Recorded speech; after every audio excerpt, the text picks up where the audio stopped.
Chapter 131. Meeting the Shui family member's eldest miss. To cure the poison of rosemary, you need to use the fresh roots of a precious herb in the medicine. Although the root of this herb is not a rare medicine, it is also not commonly found. No matter, tomorrow we will go together to the Qing mountain outside the city.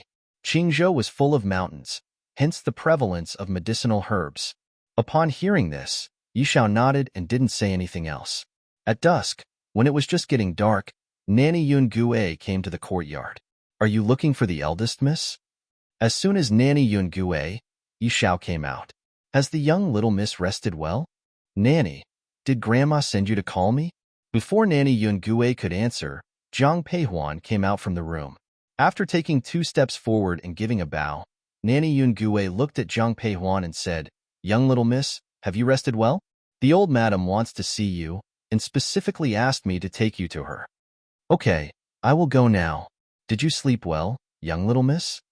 Zhang Peihuan didn't usually sleep during the day, and it was even harder to sleep in an unfamiliar environment. However, hearing Nanny Yun Gui's words, she still smiled and nodded. "I rested very well." Zhang Peihuan followed Yun Gue in silence to the courtyard of old Madame Shui. Before they reached the entrance, they heard the lively voices inside. "Mother, you must be happy now that Huan Er has come. Let her stay in the house for a while to keep you company." "Yes, Mother. I'll ask Nanny Yun to prepare some of Yin Er's favorite food for when Huan Er goes back, so she can take it to Yin Er." The speakers were Shui Tao and Shui Hai. Shui Tao looked fierce, but Zhang Peihuan knew better than anyone that her big uncle was very honest. Shui Hai was more handsome and free-spirited. But whether it was Shui Tao or Shui Hai, both brothers were very fond of their youngest sister, Shui Yin. "Old madam, young little miss is here." Everyone in the main hall looked towards the door. As soon as she saw Zhang Peihuan, the old Madame Shui showed a smile and quickly waved her over. "Huan Er, come here." "Greetings, big uncle, second uncle, and 2 aunts." After Zhang Peihuan bowed to the old madam, she paid her respects to Shui Tao and Shui Hai. In a blink of an eye, our Huaner has grown so big. The person who spoke was Zhang Peihuan's second aunt, Su Yunyang. Su Yunyang and Shui Yin were not only good friends but also sisters-in-law, and they were always close. So seeing Zhang Peihuan now, Su Yunyang's eyes were full of smiles, and she held Zhang Peihuan's hand tightly.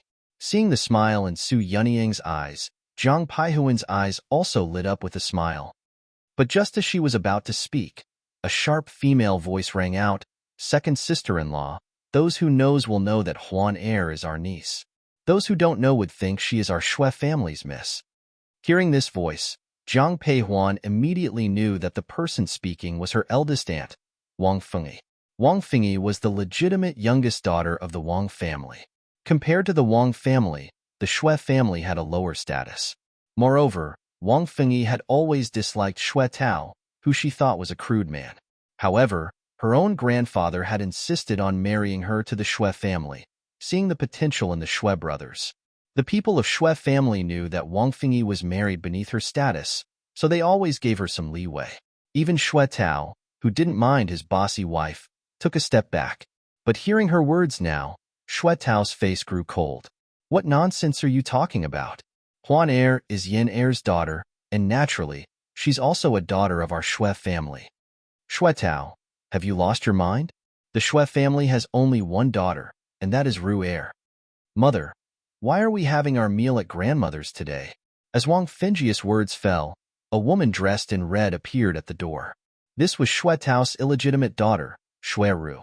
The Shui family was a military family and didn't pay much attention to the distinction between legitimate and illegitimate children.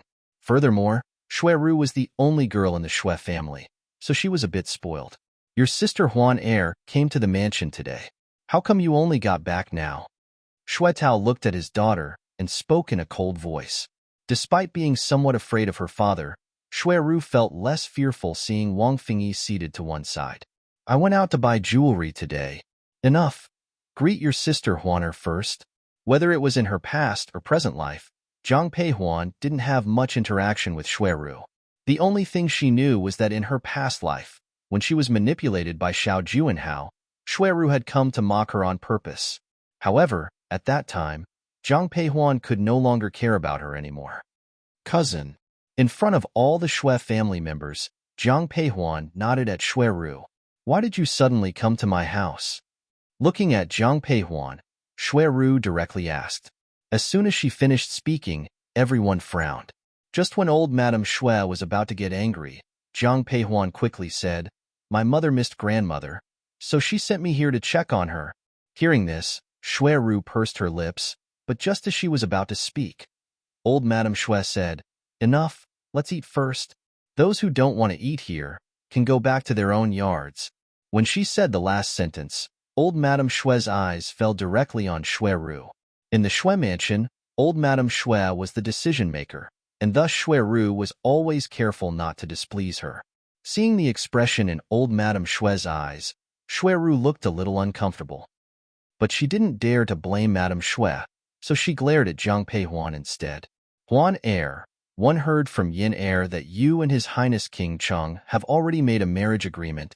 The Shui family didn't have so many rules and didn't believe in the rule of not speaking at mealtimes. So just as Zhang Peihuan sat down at the table, she heard Shui Hai's words. Putting down her chopsticks, Zhang Peihuan nodded. Yes, the emperor has given his blessing to our marriage. His Highness King Cheng is young but already famous, a young hero. If you marry him, it would also be, he has spent years on the battlefield. He is a rough man. He and you, my cousin, seem well matched. Before Shui Hai could finish his sentence, Shui cut him off. As an elder, it wasn't appropriate for Shui Hai to argue with Shui, a younger family member. But Shui Qi did not hold back. He put down his chopsticks, and with a mocking gaze, he said to Shui, Do you have any manners? Interrupting an elder while he is speaking. Is that how your teacher taught you? For Shui Qi, who was of the same generation as her, Shui didn't care at all. Hearing his words, she spoke disdainfully. Did one say anything wrong? Isn't King Cheng a rough man after years of fighting? Cousin, do you know that His Highness King Cheng is the emperor's brother and also the royal uncle? If you talk about him behind his back, you could be punished. If Shui talked about herself, Zhang Peihuan could let it go for the sake of the Shui family. But she couldn't bear it when Shui talked about Xiao Nani. Looking at Shui, Zhang Peihuan spoke calmly. Chapter 132. His Highness is going to kill your cousin. Zhang Peihuan spoke softly, and her eyes were cold when she did. Seeing this, Shui was a bit scared. Observing from the side, Wang Fingyi said, Huan heir, one don't mean to criticize you as your aunt, but you're coming off too strong for just a casual comment made by Shui. Old Madam, General, King Cheng is here. Just then, the butler, Shui Shu, walked up. King Cheng? Why is he here all of a sudden? The Shui family looked at Zhang Peihuan, and she also looked at the entrance. A man in white, holding a fan, was walking their way. The man was elegant and noble. Shui, watching the man approaching, was completely stunned. After a few seconds, her eyes were filled with admiration. I was passing by and heard that Huan heir was here, so I came. One hope I'm not bothering anyone. Your visit is our honor, Your Highness. The old madam of the Shui family was going to bow, but Xiao Nani stopped her. In a few months, Huan heir and I will be married. You don't need to bow to me. Just treat me like a family member. In that case, why don't you stay with us tonight? Would that be too much? Hearing this, Xiao Nani seemed interested, but he pretended to be modest. Of course not. This was said by Shui Tao. Shui Tao turned to Shui Shu. Tell the kitchen to make another meal and bring some good wine. Yes, General. Since everyone had already started eating, they couldn't let Xiao Nani eat leftovers. They had to prepare fresh food for Xiao Nani. The old madam wanted to give Xiao Nani the main seat, but he preferred to sit next to Zhang Peihuan. Your Highness King Cheng, since you and Huan heir will be married soon, we are practically family now. Let's drink to that. Shui Tao was a fan of drinking, but he was the only one in the Shui family who could handle a lot of alcohol. The old madam usually didn't allow him to drink much, but today she didn't say anything due to Xiao Nani's presence. Shui Tao asked Butler Shui to bring out his best wine. Haste to you, General Shui. Hearing Shui Tao's words, Xiao Nani picked up his glass and finished his drink in one gulp. Seeing this, Shui Tao was thrilled. You're very direct, Your Highness. At the table, Xiaonani mostly talked to Xue Tao, but he always looked at Zhang Peihuan, and Xueru only looked at Xiaonani. After 3 rounds of drinks, Xiaonani wasn't drunk at all, but Xue Tao was. Seeing this, Xiaonani directly addressed the old madam. Old Madam Xue, 1 a.m. a bit tired. I'd like to rest now. Old Xue, show His Highness to the bamboo garden. Old Madam, let Huan Er take me. Before the old madam could finish, Xiaonani looked at Zhang Peihuan. Zhang Peihuan, looking into his eyes, said softly, Grandma, let me take His Highness. One was planning to rest anyway. All right, then you should rest early. Hearing this, Xiaonani and Zhang Peihuan left the old madam's courtyard together.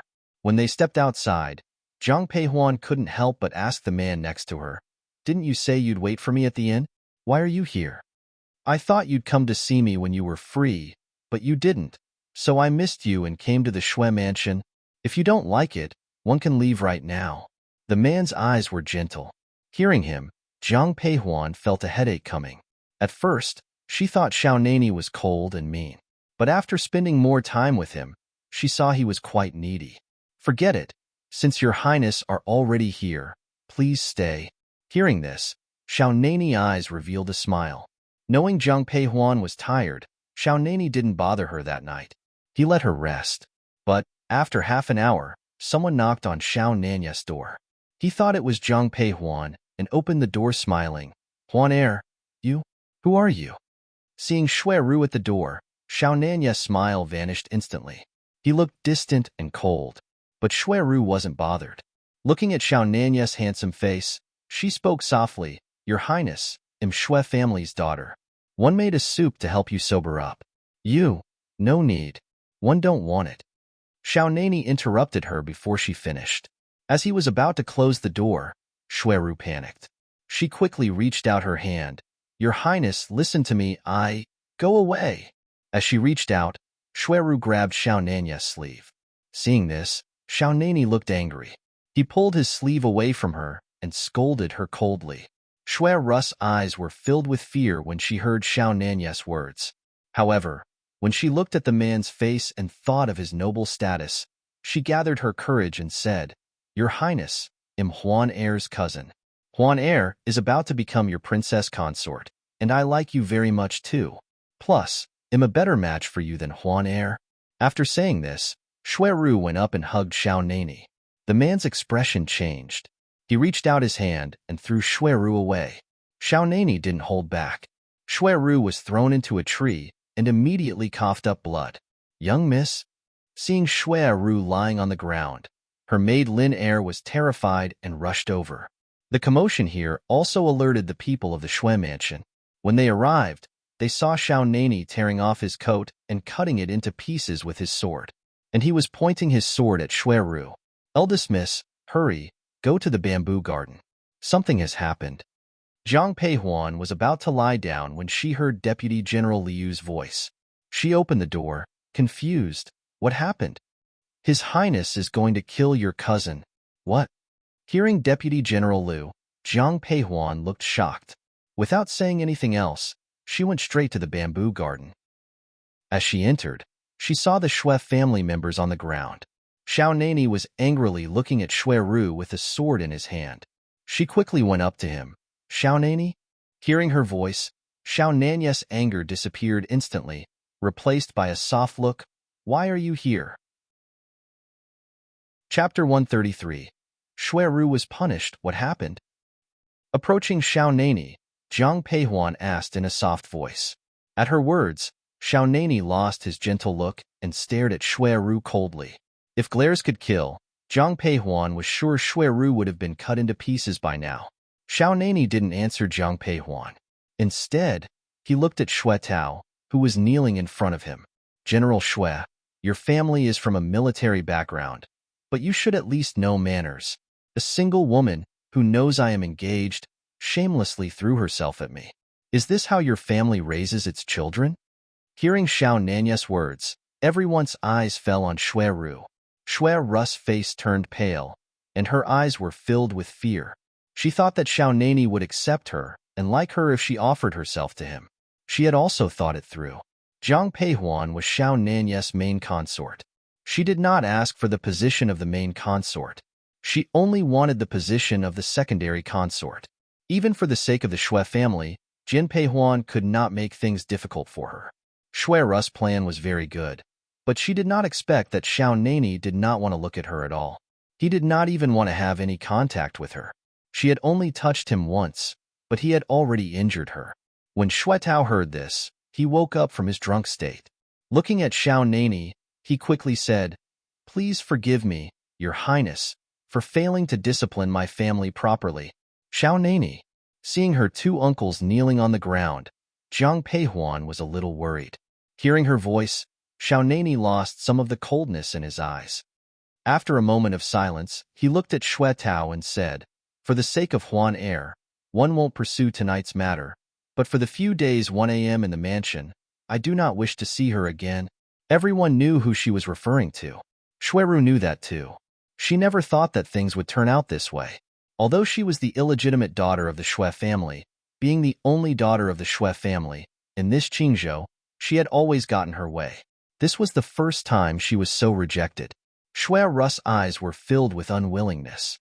She looked at Xiao Nani and subconsciously said, "Your Highness, where do one fall short compared to Zhang Peihuan?" Shut up." Before Shuiru could finish her sentence, Shui Tao interrupted her with a cold glare. Shuiru still wanted to say something, but seeing Shui Tao's angry face, she kept quiet. And when Xiao Nani heard this, he finally spoke, but his words made Shuiru's already unpleasant face look even worse. Looking at Shuiru, Xiao Nani spoke in a calm tone. "On what basis do you compare with Huan Air? In my eyes, you're not even comparable to one of her fingers." Shuiru looked shocked when she heard this. Afraid that she might anger Xiao Nani further, Shui Tao told Shui Ji and Shui Zhan to take her away. "Take her back to her room. Nobody can let her out without my permission." "Yes, father," said Shui Ji and Shui Zhan, taking Shuiru away quickly. When Shuiru was gone, Xiao Nani told Shui Tao, "General Shui, it's late. You should rest early." From Xiao Nanye's words, it felt like nothing bad had happened before. But no one from the Shui family dared to say another word and left immediately. Just before Zhang Peihuan arrived, they had seen Xiao Nanye's momentum and demeanor, which made them finally understood who he really was. After the Shui family left, Zhang Peihuan told Xiao Nani, "It's late. You should go to sleep. I'm leaving too." Just as she was about to leave, her hand was held by the man beside her. "Huan Air, are you angry?" Xiao Nani asked in a careful tone. Zhang Peihuan was indeed a little upset, but not at Xiao Nani, but because of Shuiru. In the end, Zhang Peihuan told Xiao Nani, "Why would one be angry? My future husband is so handsome and charming. One should be happy. Don't worry. You'll always be the only one in my heart. I only belong to you. One won't let any other women touch me." After Zhang Peihuan spoke, Xiao Nani responded. At first, Zhang Peihuan thought Xiao Nani was just trying to make her feel better, but she saw that he was serious. Immediately, the little discomfort in her heart disappeared. Looking at Xiao Nani, she told him, "It's late, you should rest. Stay with me a little longer." When Xiao Nani heard this, he responded quickly. But Zhang Peihuan shook her head. "No, I need to sleep early tonight. I have to get up early tomorrow." "What do you need to get up early for?" "My grandma was poisoned by rosemary. To cure her, I need fresh roots of a plant called 100-grass root. I'm going to Qingqing Mountain tomorrow to get them. Then, one will go with you tomorrow morning." Zhang Peihuan originally wanted to refuse, but seeing the man's determined expression, she nodded her head. After confirming the time with Xiao Nani, Zhang Peihuan left the bamboo garden and went to her own courtyard. Nearby, in the Hua garden, someone was shouting, It's all your fault." Shuiru was hurting the maid kneeling in front of her. The young maid, full of tears, didn't dare to resist and could only shiver and try to avoid her. Seeing her attempt to evade, Shuiru intensified her strength. "You lowly servant, you dare to hide. What are you doing?" Suddenly, the door opened, and Wang Fingyi walked in. When Shuiru saw her, she ran to her mother. "You're finally here. Let me out, please." "You should stay in your room for now." Wang Fingyi sat on a chair, looked at Shuiru, and spoke softly. Shueru looked shocked when she heard this. She whispered, "Mother, aren't you going to help me? King Cheng already said that he doesn't want to see you. Until he leaves the Shui mansion, you need to stay in your room." Upon hearing Shueru's words, Wang Fingyi responded directly. Shueru was the daughter of Wang Fingyi's maid. Originally, Wang Fingyi didn't like Shueru, but when her mother died giving birth to her, Wang Fingyi took care of her. In addition, Shueru is the only daughter of the Shui family, so Wang Fingyi is quite good to her. But what happened tonight made Wang Fingyi upset with Shueru. Chapter 134. Finding the 100 grassroot. Wang Fingyi looked at Shueru and said coldly, "Even when you throw yourself at people, no one wants you. You're as useless as your mother." Mother? This was the first time Wang Fingyi had used such words with Shueru. Shueru was shocked to see the mocking look in her eyes. Wang Fingyi stood up. "Stay here for now," she said, then left Shueru's room. Wang Fingyi knew Shueru's intentions. She was happy to see them fulfilled because Shueru called her mother. If Shueru could truly enter the king's mansion, her status in the Shui family would also rise. But looking at the closed door, Wang Fingyi felt disappointed. Zhang Peihuan didn't know about this mother-daughter dispute. The next day, at dawn, Zhang Peihuan was ready to leave. When she and Yi Xiao left their room, they saw Xiao Nani waiting outside. When he heard them, he turned around. "Huan heir, didn't we say we would leave at dawn? Why are your highness up so early?" The man didn't answer but walked forward and felt her hand. Sensing her fingertips were slightly cold, he looked at Yi Xiao and said, "Go fetch a cloak." Hearing Xiao Nanya's words, Yi Xiao immediately turned and went into the room. A moment later, Yi Xiao came back with a cloak. As she was about to put it on Zhang Peihuan, a hand reached out. Taking the cloak from Yi Xiao's hand, Xiao Nani carefully put it on Zhang Peihuan. After tying the collar, he softly said, "It's windy in the mountains. Let's go." After a thorough check to ensure Zhang Peihuan wouldn't catch a cold, the man led her away. Deputy General Liu had already led Zhuai Yun and Lai Feng out. Just as the four of them were about to mount their horses, Zhang Peihuan heard a voice from behind. "Huan heir, where are you going?" It turned out that Xueqi was up for training and happened to see Zhang Peihuan when they are leaving. When he got closer, he saw King Cheng and saluted him. "Greetings, Your Highness King Cheng." Looking at Xueqi, Xiao Nani nodded. Then, Xueqi turned to Zhang Peihuan and walked to her side. "Huan heir, what's happening?" After briefly explaining the situation of Madame Xue, Zhang Peihuan continued, "I'm going to Qingqing Mountain to find the 100 grassroot. Till go with you." Upon hearing this, Xueqi immediately said. No matter how Zhang Peihuan refused, Xueqi insisted on going with them. In the end, Zhang Peihuan could only bring him along. They all rode to the foot of Qingqing Mountain. When they reached there, the sky was already bright.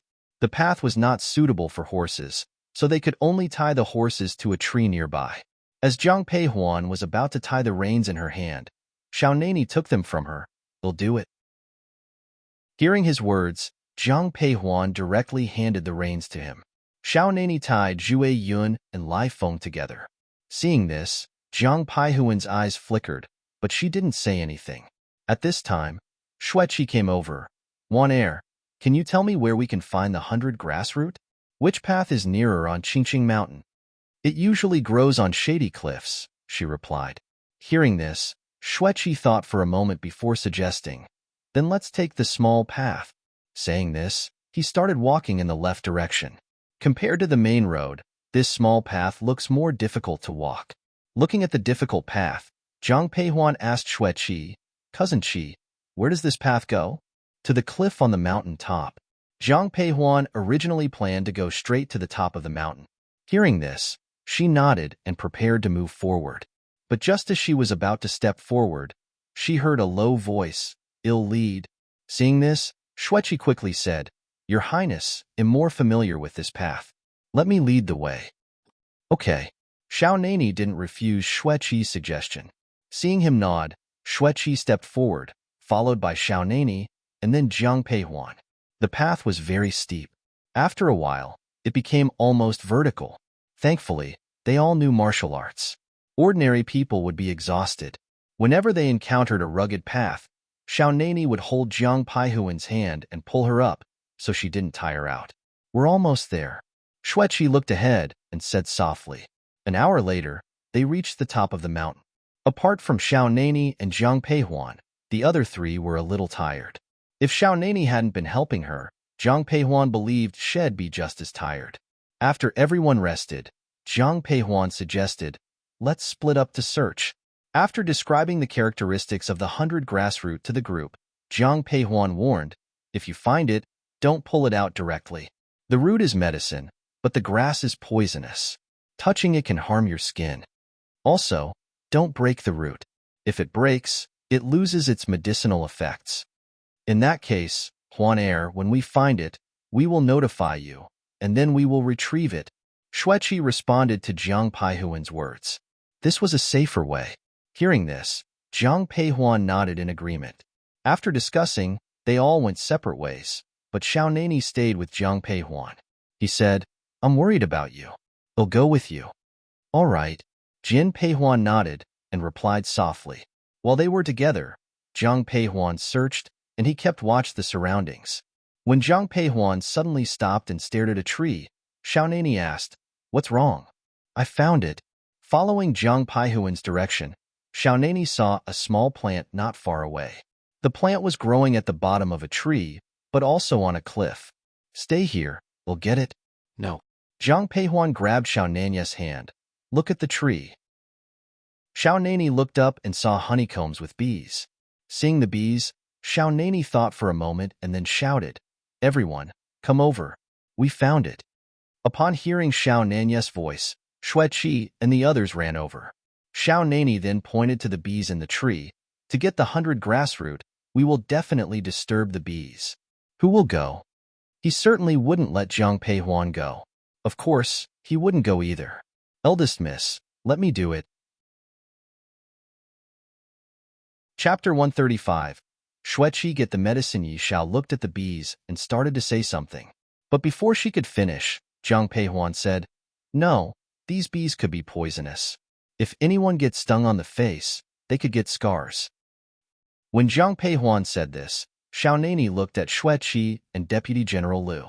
He asked, Who will go? Jiang Peihuan didn't say anything. She was not scared, but she was a girl and didn't like insects like bees. Looking at the dark swarm of bees, Xueqi wished he had brought more people from his house. Thinking for a moment, Xueqi tentatively looked at Deputy General Liu. Shall I go? Okay. Be careful, young Master Xue. Deputy General Liu agreed as soon as Xueqi spoke. Seeing him back off instantly, Xueqi was surprised. Since Xueqi was her cousin, after thinking for a while, Jiang Peihuan took a handkerchief from her sleeve and handed it to him. Cousin Qi, cover your face with this. When Xueqi took the handkerchief, Xiao Nani and Jiang Peihuan moved back quickly. Seeing this, Xueqi was speechless. Cousin Qi? Just as Xueqi was about to go forward, Jiang Peihuan called out to him. Xueqi smiled. He was happy that his cousin cared about him. Jiang Peihuan advised, Be careful when you pull out the plant. Pull out the whole thing. And use your sleeve, not your hand. Okay. Xueqi's smile disappeared quickly. He covered his face with the handkerchief and moved forward. Xueqi stepped on a branch and went ahead. The whole tree shook when he stepped on it. He held his breath when he saw the shaking beehive. Carefully walking to the 100 grass root, Xueqi bent over, covered the small grass with his sleeve, and pulled hard. The whole plant was pulled out. Seeing that all the roots were still intact, Jiang Peihuan was overjoyed and quickly shouted, Cousin Qi, come back quickly. Hearing her, Xueqi turned around quickly. But as he started to move, he heard a buzzing sound. Cousin Qi, run. Seeing the beehive fall, Jiang Peihuan quickly shouted. Xueqi ran, but he couldn't run faster than the bees. He felt a lot of pain as the bees stung him. All he could do was cover his face with his sleeve. When he saw the bees fly out, Xiao Nani quickly covered Jiang Peihuan's face with his sleeve. He then pulled her close to him. They walked a good distance before they no longer saw the bees. Jiang Peihuan turned to look at Xueqi and asked softly, Cousin Qi, are you okay? Hearing Jiang Peihuan's words, Xueqi put down his sleeve. Seeing his face, Jiang Peihuan couldn't help but laugh. Xueqi's forehead had been stung several times, even though he had covered his face. Zhang Peihuan was smiling, and Xueqi was upset. He said, "I got stung badly, and you're still laughing. We'll ask Yishao to get you some medicine when we get back. Apply it, and you'll be fine in a couple of days." Zhang Peihuan stopped laughing and spoke softly in response to Xueqi's words. Xueqi, despite being upset, was happy they found the special herb they were looking for. He used a handkerchief to protect the 100 grass root in his hand, then looked at Zhang Peihuan and asked, "Is this good?" "Yes, it's fine. Let's go back," she said, nodding as she saw the root was intact. They took the main road on their way back. However, when they reached the foot of the mountain, Zhang Peihuan noticed that the bumps on Xueqi's forehead had grown significantly larger. His face had also turned slightly pale. Zhang Peihuan quickly called out, "Yishao, please check on my cousin Qi." Upon hearing her, Yishao quickly took Xueqi's wrist and after a careful examination, she turned to Zhang Peihuan, "Miss, these bees are poisonous. Young Master Qi was stung several times, and there's some toxin accumulation in his body. Give him this medicine." As Zhang Peihuan was thinking about finding some herbal medicine for Xueqi, Xiaonani handed her a porcelain bottle. As soon as Zhang Peihuan received the porcelain bottle, she recognized the scent of the coagulation pill, which could neutralize any poison. However, this medicine was extremely rare. Xueqi, being a knowledgeable man, recognized the value of the pill in Zhang Peihuan's hand. He quickly objected, "No need, one was just stung by a few bees. Applying medicine later when we get home is fine. This medicine is too expensive, better if these bees are wild and highly venomous. If we delay further, we don't know what harm it might cause your body. Eat this coagulation pill first." While speaking, Zhang Peihuan had already put the pill into Xueqi's mouth. With the pill already in his mouth, he had no choice but to swallow it. Soon after swallowing it, Xueqi felt much better. He walked up to Xiaonani and respectfully thanked him. "Thank you, Your Highness." Xiaonani didn't look at Xueqi, but told Zhang Peihuan, "Let's go back before it gets too hot." "Okay," she agreed. They all rode their horses back to the Xue house. Just as Zhang Peihuan reached the courtyard gate, she saw the anxious nanny Yun Gue. Seeing Zhang Peihuan, she immediately said, "Young little miss, you're finally back. The old madam has been asking about you." "Don't worry, Nanny Yun. One just want to find some medicine for my grandmother. You go back to her first. I'll change my clothes and then go see her. Take your time, young little Mississippi. Have some rest." After Yun Gue left, Zhang Peihuan returned to her room and changed her clothes. "Go tell His Highness that I'll see him later." Thinking of Xiaonani, Jin Peihuan quietly instructed Deputy General Liu. Seeing him nod, Zhang Peihuan then left with Yi Xiao to the old madam's courtyard. "Huan heir, why were you in such a rush? You left very early in the morning to get medicine for me." Old Madame Xue held Zhang Peihuan's hand, her eyes full of concern. Seeing the look in her grandmother's eyes, Zhang Peihuan gently held her hand. "Grandma, it's okay. Grandma, stop worrying about Huan heir. You should care about your grandson instead." At this point, Xueqi also entered after changing his clothes. As soon as he entered, the old madam saw the bumps on his head. Although she felt sorry for him, seeing Xueqi's state, she couldn't help but laugh. "What happened to you?" Seeing the smile on the old madam's face, Xueqi looked sad. "Grandma, I was stung while picking medicine for you, and you're still laughing at me? Did you see a doctor after being stung like this?" "Grandma, don't worry. I've already applied medicine, and it'll be fine in a couple of days." Seeing the concern in his grandmother's eyes, Xueqi quickly assured her. Chapter 136. It must be someone close. Seeing that old Madame Xue was still worried, Xueqi said, "Grandma, it's better for me to be stung than for Huan heir. After all, I'm a man. If Huan heir's face got hurt, wouldn't it be a pity?" "That makes sense," she said. Old Madame Xue, who was worried at first, laughed when she heard this, making everyone laugh. Xueji, who was standing nearby, told Zhang Peihuan, "Huan heir, Qi told me that you guys have found a special root that might cure grandma." Yes. When Xueji said this, Zhang Peihuan answered softly. But looking at everyone, she said, Before we cure her, we need to do one thing. We need to find out why she got poisoned. If we don't, she could get poisoned again even after we cure her. How do we find them? As soon as Jiang Peihuan finished speaking, Xueqi asked. Jiang Peihuan didn't look at the young men from Xue's family, but at Nanny Yun Gue.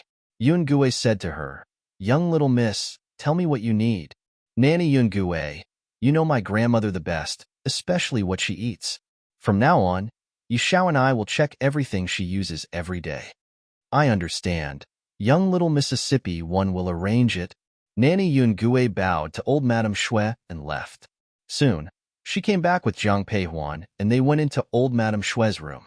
The Xue brothers followed them even though they didn't have the knowledge for medicine. Jiang Peihuan didn't stop them because she was busy checking the items. She thought the poison came from something old Madame Xue used every day because the poison from rosemary needs time to work. But she didn't find anything after checking everything. She looked at Yishao, who shook her head when she saw Jiang Peihuan's questioning look. Seeing this, Jiang Peihuan frowned. Suddenly, Jiang Peihuan's gaze fell on old Madame Xue's bed. When she moved closer, Nanny Yun Gue quickly followed her. At first, Jiang Peihuan thought she smelled something wrong when she stand in the middle of the room. But as she got closer to the bed, the smell got stronger. In her previous life, when Jiang Peihuan was studying medicine, she had specially trained her sense of smell to prevent Xiao Juanhao from being poisoned. As long as there was a strange smell, she would be able to smell it. "Yishao, come and smell this." Yishao came over when she heard Jiang Peihuan. After smelling the air, she said, "It seems like it's coming from old Madame Xue's pillow." "Yes, I smell it too." "Old Madame, I'm sorry." Yishao bowed to old Madame Xue and reached out to take the pillow from the bed. Nanny Yun Gue was surprised by this. She looked at old Madame Xue and saw her face turn pale right away. She stepped forward to support the old madam. Nanny Yun Gue looked at Jiang Peihuan and said, "Young little miss, isn't this pillow filled with medicinal herbs that help with sleep?" Hearing Nanny Yun Gui's words, Jiang Peihuan replied softly, "Yes, indeed it is filled with medicinal herbs that help with sleep, but other than medicinal herbs, there is also rosemary. Its scent is hidden because there are so many different herbs." Nanny Yun Gue, "Where did this pillow come from?" "Huan Air." As Jiang Peihuan was about to ask Nanny Yun Gue, she heard old Madame Xue's voice and turned to look at her. Seeing that the old madam had reached out her hand to her, Jiang Peihuan quickly went forward to hold her hand. Old Madame Xue held her hand tightly. After a moment of silence, she said in a low voice, "Let's end this matter here." Hearing this, Jiang Peihuan was surprised. Just as she was about to speak, Xueqi angrily said, "Grandma, this person clearly wants to harm you. How can we let him off so easily?" I said that this matter ends here. Can't you hear me? Or are you saying you don't listen to me anymore?" Before Xueqi could finish, old Madame Xue cut him off. Xueqi wanted to say more, but Jiang Peihuan quickly said, "Cousin Qi, Grandma's health is most important now. Let's talk about this later when Grandma is better." Hearing this, Xueqi, although confused, said nothing more. "Enough, I'm tired. Huan Air, stay with me. Everyone else leave." As soon as Grandma Xue spoke, everyone else left, leaving only her and Jiang Peihuan in the room. Even Nanny Yun Gue left. Jiang Peihuan helped the old madam to sit down and poured her a cup of tea.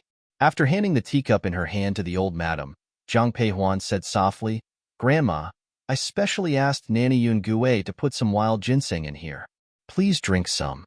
Hearing Jiang Peihuan's words, the old madam reached out and took the teacup. After taking 2 sips, the old madam put down the teacup in her hand. Looking at Jiang Peihuan, who was sitting beside her, she said softly, "I thought you would ask me about this pillow. Grandma, if you don't want to talk about it, it means that this matter involves quite a few people, and it must be someone close to you. Therefore, if you don't want to talk about it, one won't ask." "Huan Air, you're young but very wise." Hearing old Madame Xue's words, Jiang Peihuan just smiled and didn't say anything. She was wise because she had lived twice. "The pillow was brought by your second aunt." "Second aunt?" Old Madame Xue said softly after a moment of silence, and Jiang Peihuan was shocked to hear this. If the pillow was from Wang Fengyi, Jiang Peihuan might believe it. But if it was Su Yunyang who poisoned old Madame Xue, Zhang Peihuan wouldn't believe it at all. Now, Jin Peihuan finally understood why the old madam was unwilling to pursue this matter. After some thought, Zhang Peihuan looked directly at old Madame Shui and said, "Grandma, although one haven't had much contact with my second aunt, from what I can tell, she is a kind-hearted person and would never do such harm. I trust your second aunt's character, but am afraid she's been used by others." Hearing this, Zhang Peihuan didn't know what to say. In such a large mansion, every household has secrets. Zhang Peihuan thought this matter was over, but there was more to come. "Didn't you find the antidote? Why do you look sad?" After leaving old Madame Shui's courtyard, Zhang Peihuan went to the bamboo garden. Chapter 137. The poison is on the pillow. As soon as she sat down, she heard Xiaonanya's voice. Zhang Peihuan didn't want to say anything, but when she heard the man's voice, she subconsciously said it. As Zhang Peihuan spoke, Xiaonani remained silent, just quietly listening. After she finished, he spoke softly. "Old Madame Shui is just trying to protect the second madam, so it's understandable." "I understand, but I feel just uneasy." Seeing Zhang Peihuan go quiet, Xiaonani gently held her hand and spoke softly. Hearing this, Zhang Peihuan nodded. She could understand old Madame Shui's thoughts, but she hated the real mastermind behind the scenes. Grandmother is not willing to pursue this matter. After all, this is the Shui family, so I can't say anything, but the mastermind behind the scenes is the one who benefits. Maybe not necessarily. As he spoke, Xiaonani played with Zhang Peihuan's fingers. This was his first time looking at a woman's hand closely. Zhang Peihuan's fingers were long and thin, but in his hand, they were very small. He gently played with her fingers, smiling as if he had found a precious treasure. Zhang Peihuan didn't notice his actions. When she heard his words, she asked, "Xiaonani, what do you mean? Do your cousins know the poison is in the pillow?" Yes. Seeing her nod, Xiaonani asked, "Then, will your second aunt hear about this?" When she heard this, Zhang Peihuan understood.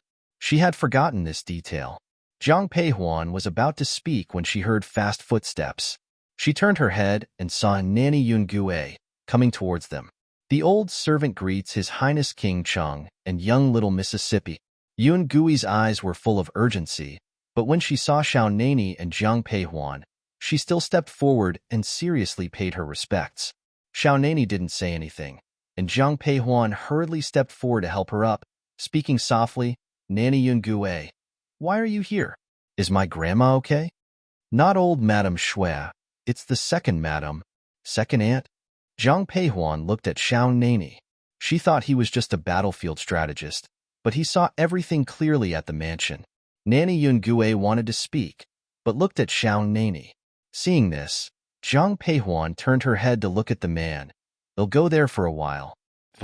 Seeing Xiaonani nod, Zhang Peihuan then looked at Yungue and said, "Let's go over there."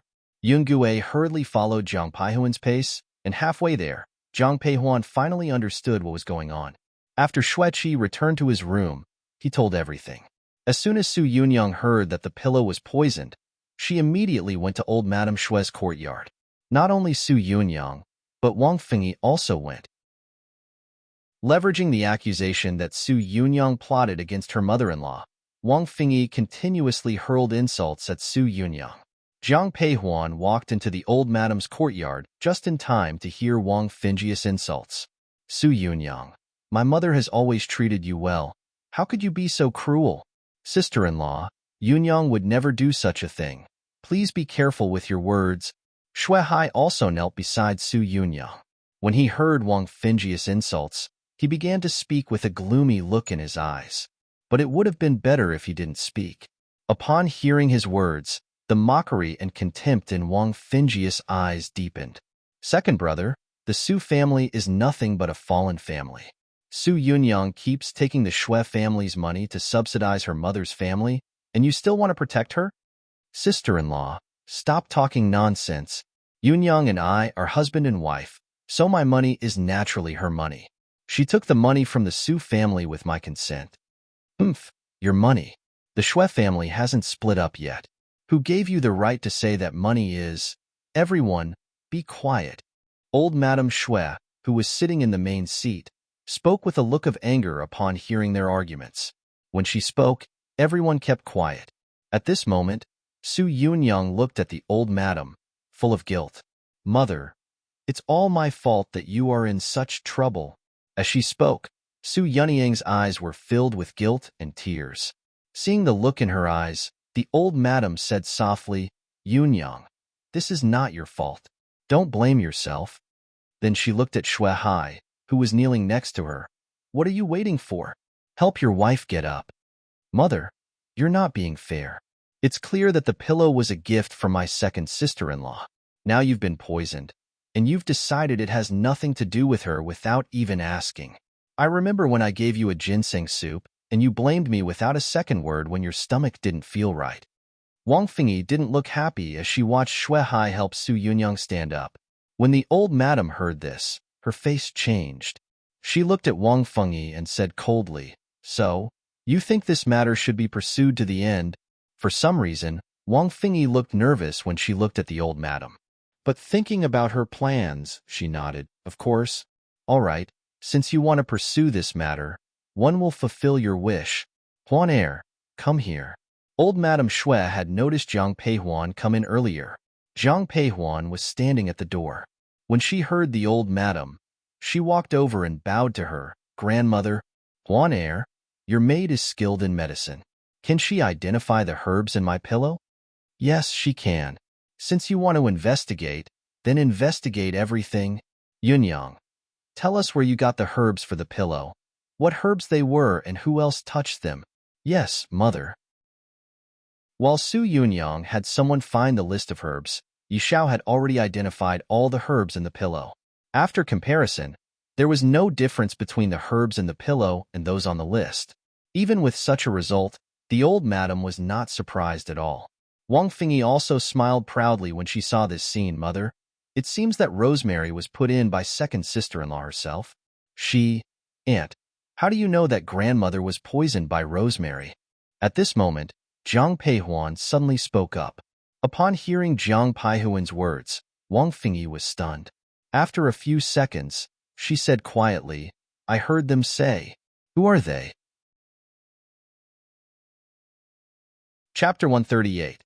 The mastermind Zhang Peihuan spoke subconsciously, but Wang Fengyi's face changed.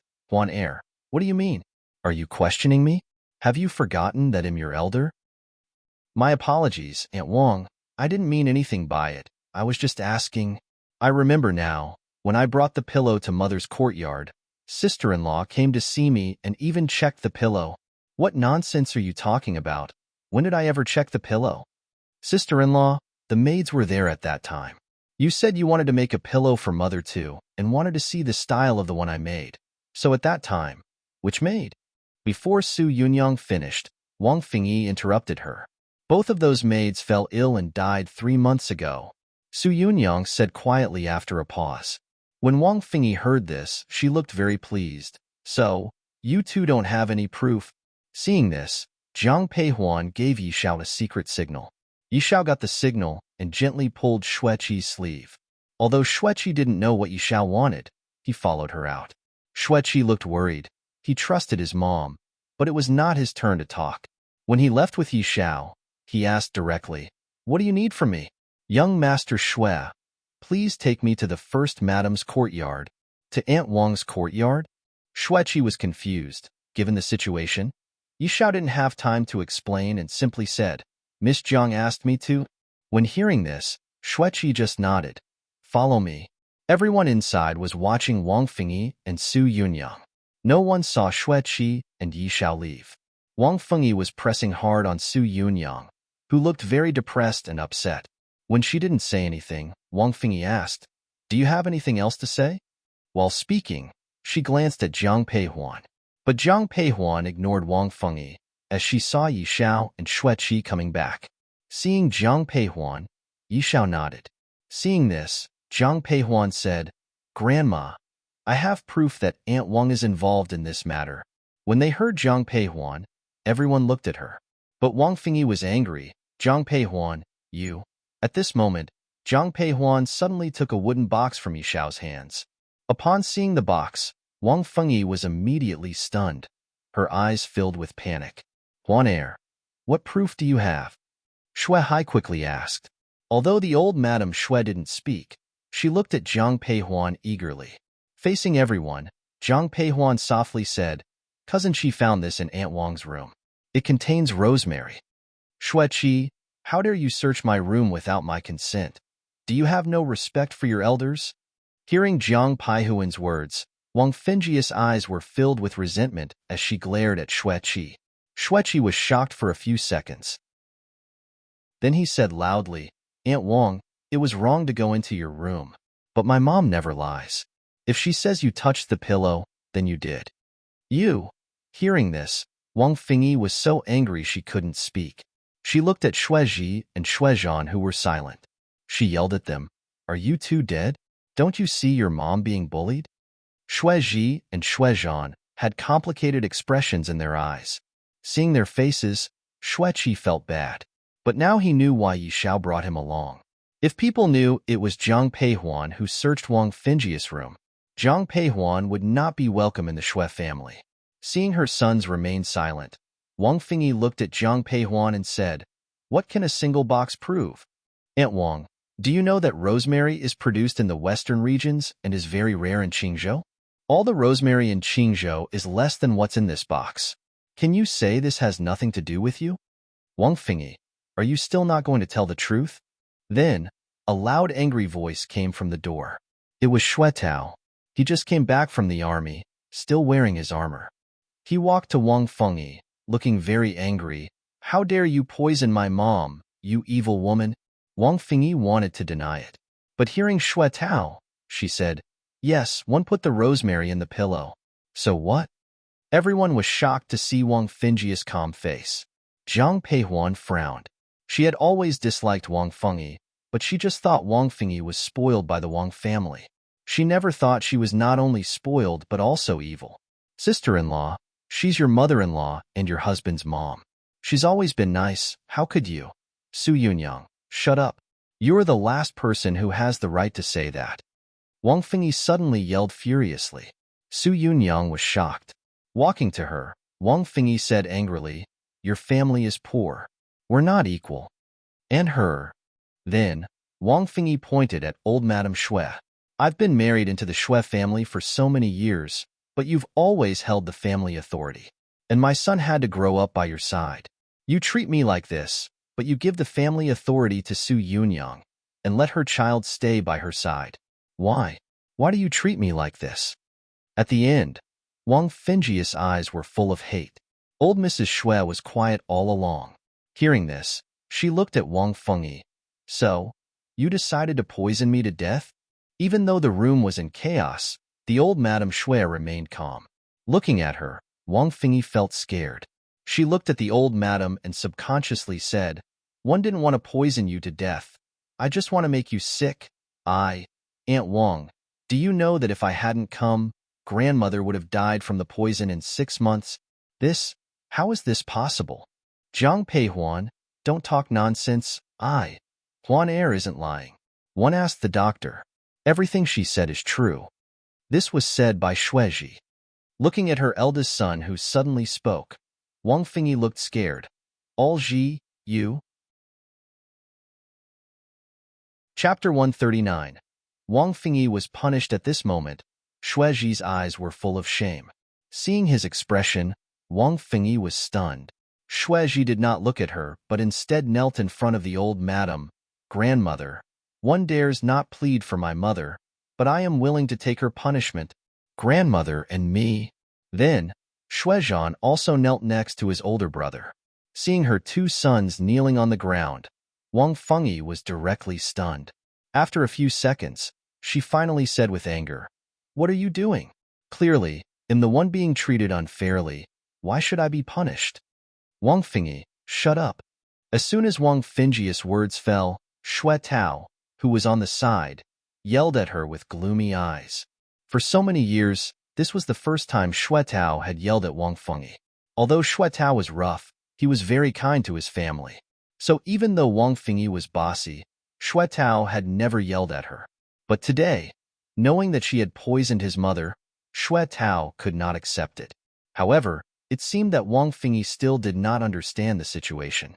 Hearing Shui Tao's yell, her face turned uglier and stared at Shui Tao coldly. Shui Tao, you dare yell at me, you. I will not only yell at you, but also divorce you. Shui Tao interrupted her before she finished.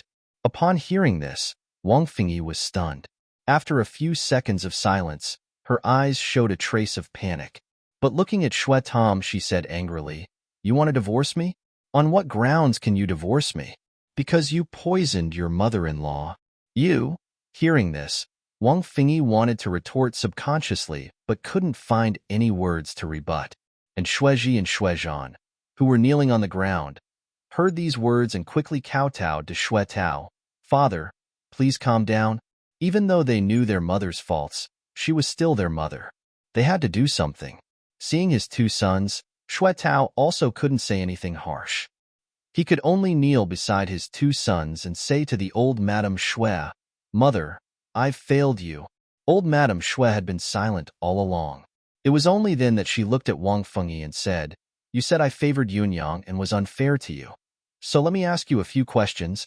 Since you married into the Shui family, has anyone treated you badly?"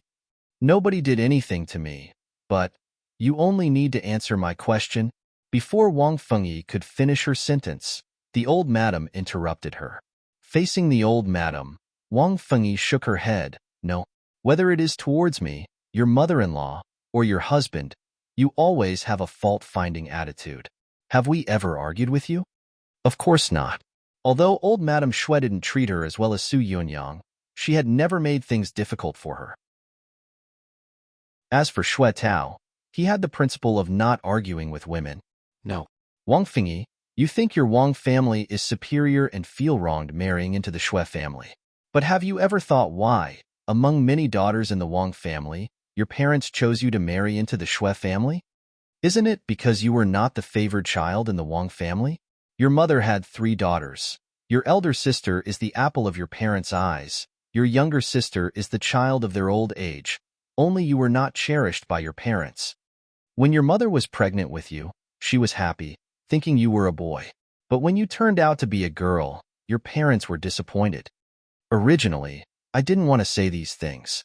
But since today's incident has escalated to this, one might as well tell you directly, it was not the Shui family who proposed marriage, but your mother who took the initiative to find me. Because if any prestigious family wanted to marry a daughter of the Wang family, they would first consider your elder sister, then your younger sister, but never you. Now, do you still feel wronged?" Although old Madame Shui's voice wasn't loud, each word was like a knife, hurting Wang Fengyi deeply. Her face went pale instantly. She looked at old Madame Shui, wanted to say something, but couldn't. At this moment, old Madame Shui continued, "If you don't want to stay in the Shui family, you can divorce Shui Tao." "No, I will never divorce." Hearing the word divorce, Wang Fengyi's eyes were filled with panic, as if she had realized something. She quickly knelt down, looking at old Madame Shui. She said in fear, "Mother, please spare me this time. Don't make me divorce my husband, even if it's for the sake of all Ji and all Zhan." When Wang Fengyi mentioned Shuiji and Shuizhan, old Madame Shui's eyes softened a little. After a moment of silence, she looked at Wang Fengyi and said, "For the sake of your 2 sons, let's forget about today's incident. But I want you to stay in the family temple for 3 months. Mother." When Wang Fengyi heard the first part of old Madame Shui's sentence, she let out a sigh of relief. But when she heard the last part, she immediately frowned. Old Madame Shui continued, "In 3 months, if you haven't changed, you'll stay there longer. Oh yes, I see that Shuiru, that girl, has also become a bit too arrogant due to your upbringing. Let her go with you. At least she can take care of you." No one commented on old Madame Shui's decision, but Zhang Peihuan thought it was because Shuiru went to see Xiao Nani the night before. "All right, you all can go, Huan Air. Stay with me." Everyone looked worried, but seeing old Madame Shui was tired, they didn't say anything. Everyone in the Shui family slowly left old Madame Shui's courtyard. Only Zhang Peihuan walked to old Madame Shui's side, sat down on the couch at her feet, reached out and held old Madame Shui's hand. "Grandma, I'm not bothered about my cousin's issues." "Because you aren't. One have to do this." Although King Chung pardoned Shui Ru for your sake, the Shui family can't slow you down. As she spoke, old Madame Shui gently patted Jiang Peihuan's head. Feeling the warmth of old Madame Shui's palm, Jiang Peihuan gently leaned her head against old Madame Shui's leg. Thank you, Grandma. After a moment of silence, Jiang Peihuan continued, Grandmother, you must already know who poisoned you. Jiang Peihuan didn't look at old Madame Shui's reaction as she leaned on her. Chapter 140. Lin Mingjio's plan. Upon hearing Jiang Peihuan's words, old Madame Shui revealed a hint of helplessness and anger in her eyes. It was because I knew that your aunt was not the real murderer that I let her off lightly. However, Huaner, how did you know? The rosemary is only available in the western regions. Where did your aunt get the rosemary from? It's clear if you think about it. Huaner, you're really smart. Upon hearing Jiang Peihuan's words, old Madame Shui looked somewhat surprised and then smiled. However, there was a hint of coldness in Jiang Peihuan's eyes when she heard this. Grandma, if I'm not mistaken, the Wang family must be the ones who planned all this behind the scenes. Do we let it end like this? Having learned from this experience, I believe your aunt will not be easily manipulated by others. As for me, one foot is already in the grave, so let's turn a blind eye. If it comes to being shrewd, no one can surpass old Madame Shui. Yet, Jiang Peihuan knew that Madame Shui's reluctance to pursue further was only for the sake of family harmony. Jiang Peihuan didn't say anything else. Instead, she held old Madame Shui's hand tightly. With Huaner around, we'll make sure you live a long life, Grandma. Alert. Upon hearing this, old Madame Shui seemed less worried and smiled. That night, Jin Peihuan did not return to her own courtyard. Instead, she stayed with old Madame Shui. While Shui's mansion was in total chaos, Jingdo was not peaceful either. In Qing Mansion, how is it? Xiao Juanhao asked Pei coldly as he walked in. Pei Wu looked upset. He bowed to Xiao and then said quietly, Your Highness, eldest Miss Jiang has gone to Qingzhou safely. She's safe? Upon hearing Pei Wu's words, Xiao Juanhao didn't know whether to feel disappointed or relieved. Only he knew that he had heaved a sigh of relief for a moment. Pei Wu nodded and continued, Currently, eldest Miss Jiang has already arrived at the Shui Mansion, so we can't do anything. Did Lin Xingqian fail? Where is he now? Hearing this, Pei Wu's expression turned even uglier. Xiao Juanhao had a bad feeling upon seeing Pei Wu's face and asked with a cold gaze, What happened? Your Highness, Lin Xingqian has joined the army under King Chung. What did you say? Xiao Junhao's eyes were filled with gloom. He knew about Lin Xingqian's identity long ago and wanted him to attack Jiang Peihuan to gain leverage over Lin Xingqian, so he could use him for his own purposes. Xiao Juanhao was aware of Lin Xingqian's abilities. But now, everything had been ruined by Xiao Nani. Your Highness? At this time, a gentle voice came from the entrance of the living room. It was Lin Mingyao. Seeing her appear, Pei Wu couldn't help but breathe a sigh of relief. Although Xiao Junhao's expression was still very ugly, his face somewhat softened. With the help of Lin Ruahai and Lin Mingyao recently, Xiao Juanhao had finally collected enough money to refurbish the palace. Emperor Qi Ming also had a slight change in attitude towards him because of this. So when Xiao Juanhao saw Lin Mingyao, he said gently, Why are you here all of a sudden? I was just passing by the mansion. So one came to see your highness. This was clearly an excuse, but no one was going to expose it. Seeing that Xiao Juanhao remained silent, Lin Mingyao took a seat next to him, then spoke softly, Your Highness, I've learned about what you and Guard Pei have been discussing. I have a plan that might help. What ideas do you have, Yaoer? Feel free to share them. After spending some time together, Xiao Juanhao had come to understand Lin Mingyao's personality. Although she was gentle, she had her own thoughts. Upon hearing Xiao Junhao's words, Lin Mingyao said softly, Eldest Miss Jiang is a skilled martial artist and has the protection of the dark guards that King Chung left her, making it hard to harm her.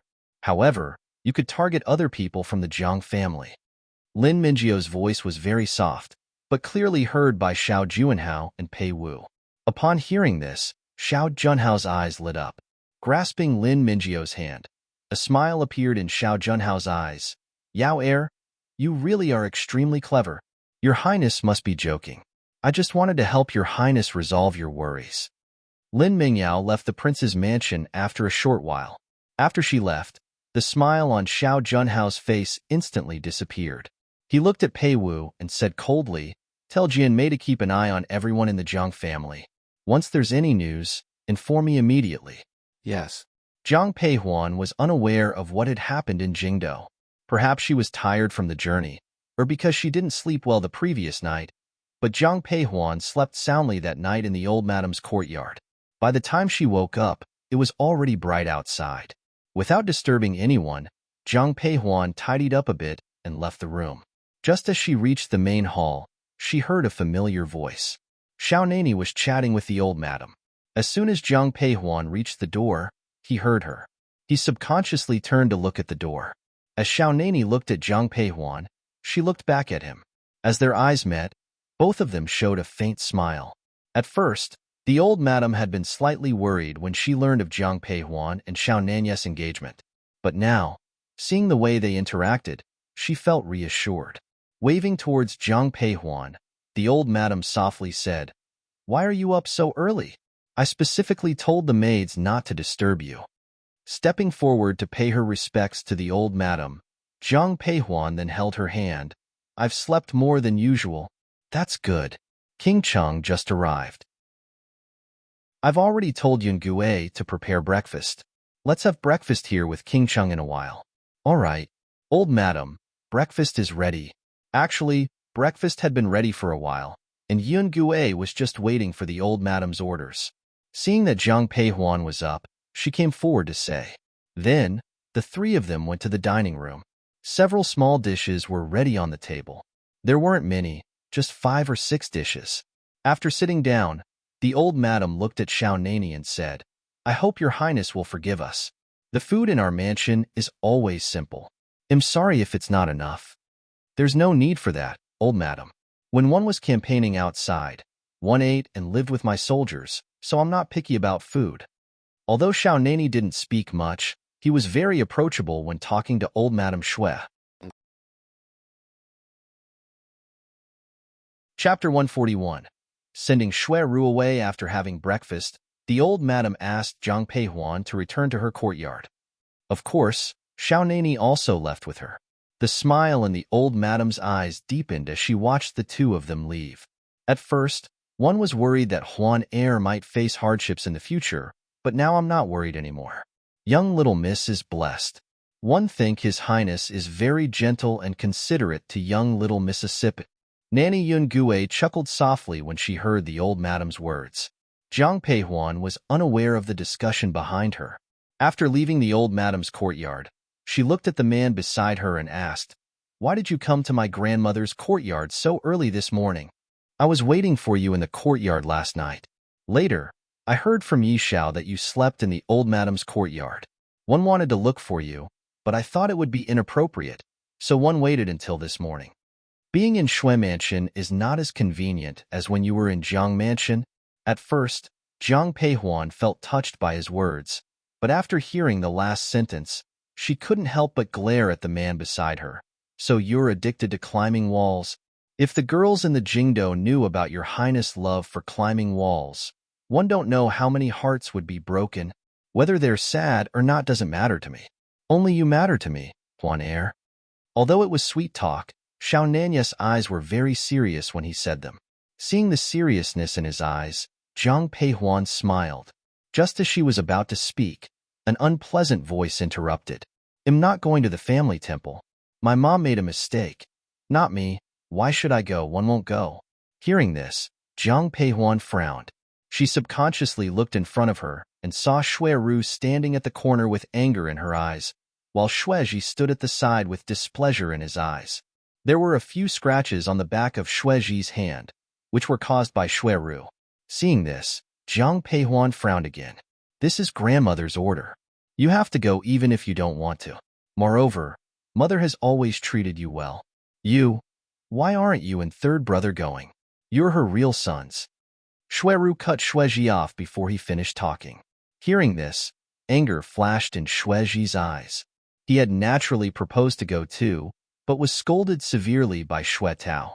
Just as Shuiji was about to speak, A gentle voice sounded in his ear. Cousin, are you unwilling to go to the family temple because you don't want to take care of eldest aunt? Zhang Peihuan didn't want to get involved, but she still approached seeing Xueji's situation. When Xueru heard Zhang Peihuan's voice, she got angrier. She wanted to yell at Zhang Peihuan, but she saw Xiao Nani. Even though Xiao Nani had hurt her recently, she still shyly greeted him when she saw his handsome face. Greetings, Your Highness King Cheng. Have you forgotten what I said before? Xiao Nani cut off Xueru and spoke with a gloomy expression. Seeing Xueru's panicked face, Xiao Nani continued, I said one don't want to see you again. Did you not take my words seriously? In that case, I'll kill you now. As his words fell, Xiao Nani opened the fan in his hand. Seeing the blade at the end of the fan, Xueru's eyes were filled with terror. Your Highness King Cheng, please forgive my little sister. Xueji, who was standing aside, saw this scene and quickly stood in front of Xueru.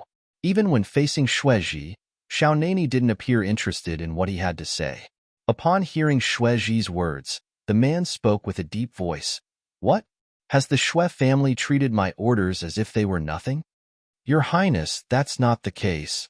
Grandmother ordered my younger sister to go to the family temple to take care of our mother, so that's why she came out of the room. Is that so? As he said this, Xiao Nani looked at Xueru.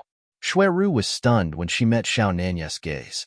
Xueji, who was standing beside her, quickly pulled her back. Xueru nodded quickly. Yes, one came out because I needed to go to the family one temple to take care of my mother. Wang Fingyi had already sent Xue Tao away last night, and because it was late, the Xue family did not call for Xueru, which led to the events of today. Upon hearing this, Xiao Nani put away his folding fan. But when he turned to look at Xueru, his expression instantly turned cold. If that's the case, why haven't you left yet? I will take my little sister away now. Hearing Xiao Nani's words, Xueji quickly held Xueru's hand and started leading her out of the mansion. Xueru wanted to struggle, but Xueji whispered to her, If you don't follow me obediently to the temple, His Highness will kill you right here. Upon hearing this, Xueru didn't dare to struggle anymore. Zhang Peihuan watched Xueru leave and looked at the man beside her with amusement in her eyes. Seeing her look, the man said, I'm helping your cousin here. Zhang Peihuan gave a faint smile but didn't say anything, even though the man had taken hold of her wrist. Zhang Peihuan was puzzled when she saw Xiao Nani head to the gate. Xiao Nani, where are you taking me? Everyone says that Qingzhou is different from Jingdou, so today we will take a good look around Qingzhou City. After saying that, Xiao Nani took Zhang Peihuan and left the Xue mansion. Deputy General Liu wanted to come too, but Xiao Nani stopped him. One want to be alone with Huan Er, so you don't need to come. Seeing that Deputy General Liu was still hesitating, Xiao Nani continued, With me here, no one can hurt her. Upon hearing this, Deputy General Liu silently stepped back. As for Yi Xiao, she was preparing the antidote for old Madame Xue. When Zhang Peihuan came to Qingzhou that day, she was only thinking about Madame Xue, so she didn't pay attention to the surrounding on the street. Now, taking a look outside, Zhang Peihuan noticed that the street was very bustling. Both sides of the street were filled with stalls. Although it couldn't compare to the capital, it was still very lively. Do you want to take a look around? Xiao Nani took Zhang Peihuan to the street and then asked softly. Looking at the lively crowd, Jin Peihuan nodded. Whether in her past life or this life, Zhang Peihuan rarely went shopping like this. Looking at the passing crowd, her heart seemed to liven up. Young master, you want to choose a hairpin for your wife? When Xiao Nani and Zhang Peihuan passed by a small stall, a clear voice sounded. Hearing the word wife, Xiao Nani's lips curved into a smile. Looking at Zhang Peihuan, he whispered, Wife, how about looking at some hairpins? Zhang Peihuan also heard the stall owner's words. She had originally wanted to explain, but considering that they already had an engagement, she decided not to. Chapter 142. Wooden hairpin. Seeing that Zhang Peihuan did not refute, the smile in Xiao Nani's eyes deepened. At this moment, the stall owner who spoke earlier continued, Young master, your wife is really beautiful. The person who spoke was a young woman. Beside her was a young man who was concentrating on carving a hairpin in his hand. The two were clearly a couple. When the stall owner's husband saw someone coming over, he glanced at Xiao Nani and Zhang Peihuan. When he saw Zhang Peihuan, there was a hint of surprise in his eyes, but he quickly lowered his head to focus on his work. The stall owner looked very delicate and pretty. When she praised Zhang Peihuan's beauty, her tone was very sincere, making people involuntarily feel comfortable. Although Zhang Peihuan initially had no interest in these hairpins and accessories, but she became more patient at this moment. In comparison, Xiao Nani chose very carefully. Finally, the man reached out and picked up a wooden hairpin in the corner. The wooden hairpin was polished very smoothly, and there were not many decorations on it. But upon closer look, one could see a sentence carved on it. Seeing the sentence, Xiao Nani turned to Zhang Peihuan and asked, "Huan, what do you think of this hairpin?" The wooden hairpin was made of date wood, not worth much, but well-crafted. Upon hearing Xiao Nani's words, Zhang Peihuan nodded. "Good. I'll take this wooden hairpin." As soon as Zhang Peihuan spoke, Xiao Nani took out a silver ingot and placed it on the stall. Then, before Zhang Peihuan could react, Xiao Nani inserted the wooden hairpin into her hair. "Huan, look, this hairpin suits you very well." As he spoke, Xiao Nani had already presented a bronze mirror to Zhang Peihuan. The black wooden hairpin was inserted diagonally into Zhang Peihuan's hair bun, simple yet stylish. Xiao Nani had already given many jewels to Zhang Peihuan, but at this moment, looking at the wooden hairpin, she had a strange feeling. Looking at her reflection in the bronze mirror, Zhang Peihuan laughed softly, "One like it very much." Hearing her words, the stall owner said with a smile, "Young master, since your wife likes it, 111 give you back the change." "No need." Hearing the stall owner's words, Xiao Nani casually responded, then led Zhang Peihuan away by the hand. The stall owner was stunned, and then said with a smile, "Thank you, young master and madam. Husband, look, we've made a good profit today." The young man who had been busy carving the hairpin heard his wife's words and nodded with a smile. Seeing this, Zhang Peihuan also smiled. "Huan, I'm returning to Jingdo tonight." Zhang Peihuan, who was eating, looked surprised when she heard this. She looked at the man and whispered, "You're leaving tonight?" "Yes." The man nodded and continued, "There's been some trouble in the court recently. The emperor asked me to return." One understand. After that, neither of them talked about this matter again. By the evening, they had returned to the entrance of the Shui mansion. But Xiao Nani did not go in. Instead, he turned to Zhang Peihuan and said, "I won't go in to say goodbye to the old madam this time." "Okay, I'll tell my grandmother." Deputy General Liu had already brought out the horse. Seeing him, Xiao Nani whispered, "Take good care of your young mistress. Rest assured, your highness." Hearing Xiao Nani's words, Deputy General Liu bowed. Seeing this, Xiao Nani jumped onto his horse and pulled Zhue Yun's reins. He gave Zhang Peihuan one last glance and patted Zhue Yun's head. In an instant, Zhue Yun started running. Watching the man ride away, Zhang Peihuan's eyes were a little complicated. When Xiao Nani's figure disappeared around the corner, Deputy General Liu, who was standing at the side, looked at Zhang Peihuan and said, "Eldest miss, let's go inside." Yes. Zhang Peihuan nodded and turned to leave. For some reason, when she saw Xiao Nani leave, she felt a faint sense of reluctance. In the past, she never seemed to have this feeling. After returning to her room, Zhang Peihuan couldn't help but take off the wooden hairpin on her head. When she placed the hairpin in her hand, she noticed the words carved on it, "Wish to win someone's heart, and to never be apart till old." Seeing these words, Zhang Peihuan's eyes showed a hint of tenderness, and her sense of loss seemed to have faded significantly. Xiao Nani, who had left the Shui mansion, was heading to the Jingdo. As soon as he left Qingzhou City, he saw Han Feng waiting there. Han Feng was ordered to wait here.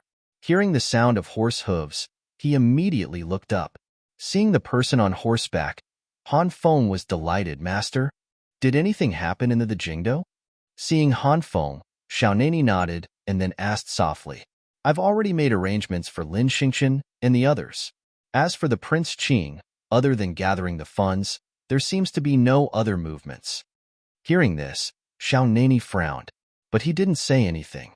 The master and servant both headed towards the Jingdo, while at this time, in the general's mansion, someone left quietly. An hour later, Pei Wu entered Xiao Junhao's study. Looking at the person reading, Pei Wu bowed and then spoke in a low voice. Your Highness, old Madame Jiang plans to visit Lingyun Temple tomorrow. Hearing this, Xiao Junhao put down his book. After a moment of silence, he spoke softly. One here. Jiang Peihuan and old Madame Jiang have a good relationship. I heard so. If something happens to old Madame Jiang, I suppose she'd be very upset, wouldn't she? To this, Pei Wu had no response. The study room was quiet for a moment before Xiao Junhao turned to Pei Wu and said, You'll handle this. Remember, this time only success is acceptable, no failure. Yes. General's Mansion. Chrysanthemum Hall. Mother, how about I accompany you to Lingyun Temple tomorrow? Shui Yin said softly as she looked at old Madame Jiang. But Madame Jiang shook her head. No need. One can go alone. You've been busy lately. No need to accompany me. As she spoke, old Madame Jiang glanced at Zhou Rongfang and Lu Shito. Because of Jian Mai's affairs, Zhou Rongfang held some grudges against old Madame Jiang and remained silent. Lu Xiu, who had been ignored by old Madame Jiang due to Lu Xin's matters for several days, wanted to go but didn't dare to say anything. Old Madame Jiang frowned and said, All right, you can all go back now. A moment later, only old Madame Jiang was left in the Chrysanthemum Hall. The next morning, after having breakfast, old Madame Jiang boarded the carriage to Lingyun Temple. In the carriage, besides old Madame Jiang, there was also Granny Su. Old Madame, the third lady really respects you. Chapter 143. Lu Exine appears upon hearing Nanny Zu's words. Old Madame Jiang said softly, Although I've been dissatisfied with her for so many years, I have to admit that she's indeed good, but... Old Madame, be careful. Before old Madame Jiang could finish her sentence, the carriage suddenly stopped. Seeing this, Nanny Su quickly supported old Madame Jiang, who almost bumped into something. Once old Madame Jiang steadied herself, Nanny Su questioned the driver, Old Lu, how did you drive the carriage? Don't you know that old Madame Jiang is in the carriage?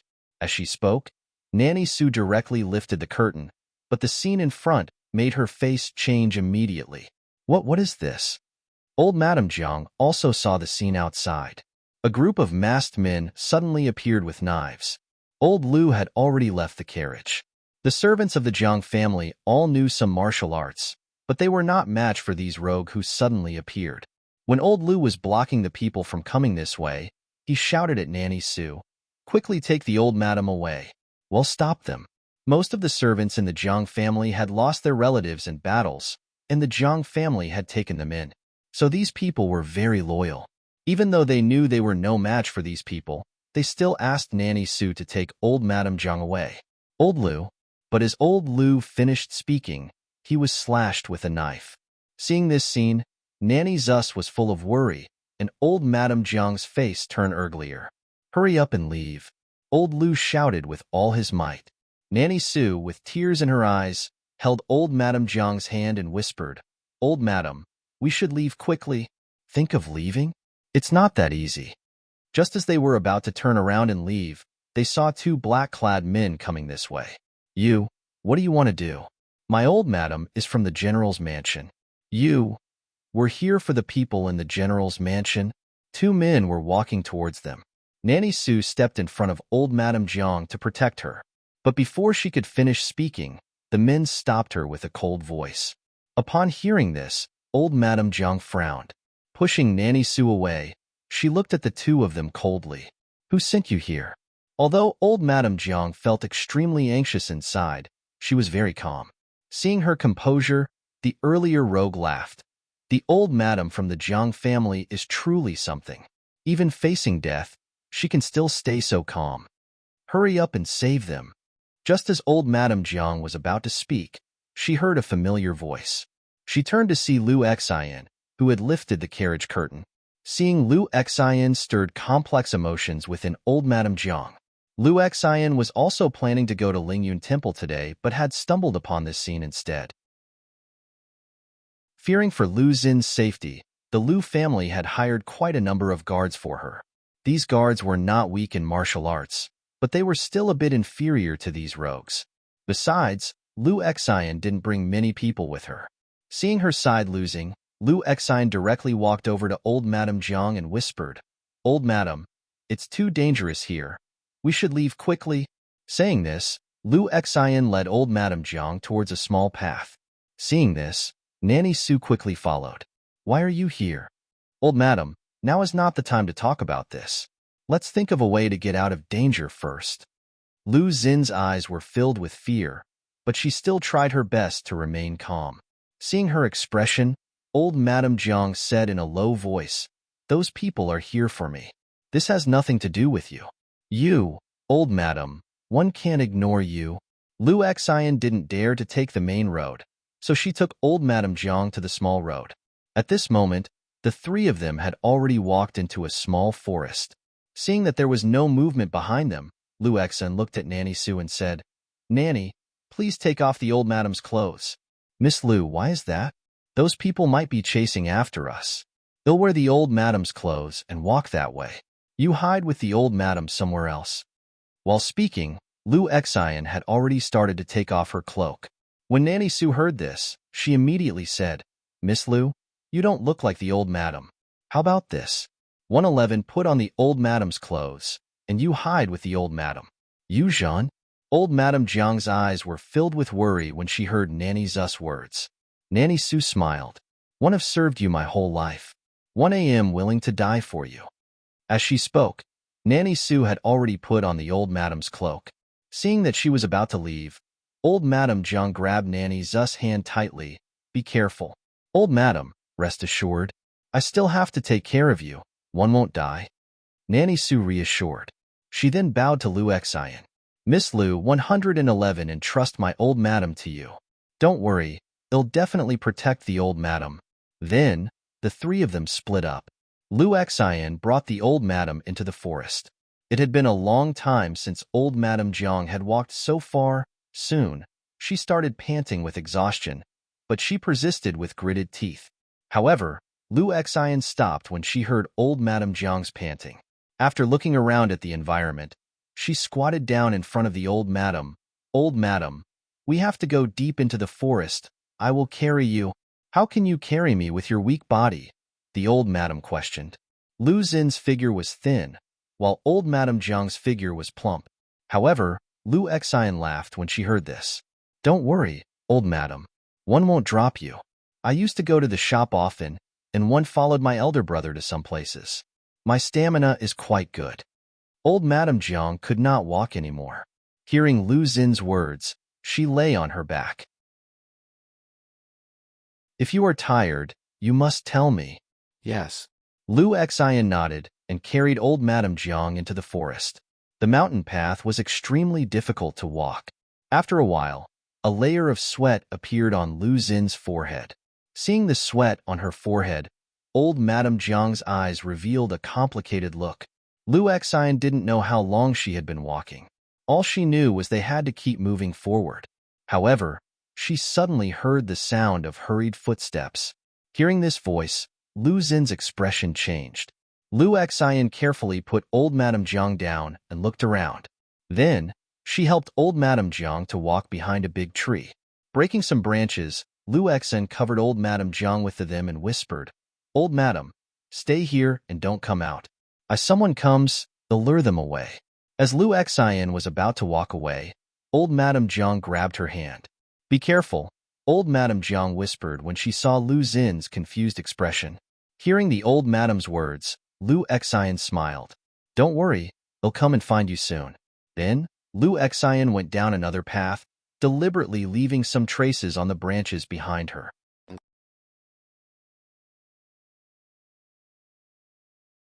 Chapter 144. Jumping off the cliff. Not long after Lu Xian left, two men in black came over. Old Madame Jiang hid behind a tree and looked at the two men, clenching her hands tightly. "Over here," one of them said excitedly when he saw the traces left by Lu Xian. The other person looked at it and nodded. "Let's go." Old Madame Jiang's eyes were full of worry as she watched the two of them chase after Lu Xian. She wanted to follow them but was afraid of wasting Lu Xin's efforts. Meanwhile, Lu Xian had already reached the top of the mountain. Suddenly, she heard the sound of footsteps behind her and turned around to see two men in black running towards her. Her eyes were filled with panic. Then, she fell to the ground in fear. It's not that old woman. The man who had caught up to her looked at Lu Xian on the ground and angrily said. The other person standing beside looked at Lu Xin's beautiful face and said, "How dare you ruin our plans? They'll teach you a lesson today." As he spoke, he moved toward Lu Xian and grabbed her ankle. "Lao San, what are you doing?" "What am I doing? It's not easy to meet a young lady from a rich family every day. I heard these girls are all well-fed and well-clothed. I wonder how they taste compared to the women in the brothel," Lao San replied. "Do you want to?" the other man asked. "Haha," the man called Lao San sneered and looked at Lu Xian. Lu Xian wasn't naive. From their conversation, she knew what the man was planning. When she saw the man's vicious look, her eyes were filled with fear. She raised her leg and kicked the man's hand away. Then, she ran towards the top of the mountain. Lao San was caught off guard and fell to the ground. The other man saw this and laughed mockingly. "Lao San, can you handle it? Bitch, they'll kill you today." With a fierce look in his eyes, Lao San chased after Lu Xian. He picked up the knife in his hand and stabbed it at Lu Xin's calf. The sudden pain made Lu Xian fall to her knees. Seeing this, Lao San took out his long knife and taunted, "Run? Why aren't you running now?" Lu Xian was on the ground, crawling backward, leaving a trail of blood. "Lao San, you go first," the other man said. "Okay, I'll go first," Lao San replied, taking off his clothes. Lu Xin's face turned pale when she saw this. She looked around and realized that they were already at the top of the mountain. There was only one road in front of her and a cliff behind her. Looking at the people approaching her, Lu Xian could only pull out the golden hairpin on her head and aim the tip at her neck.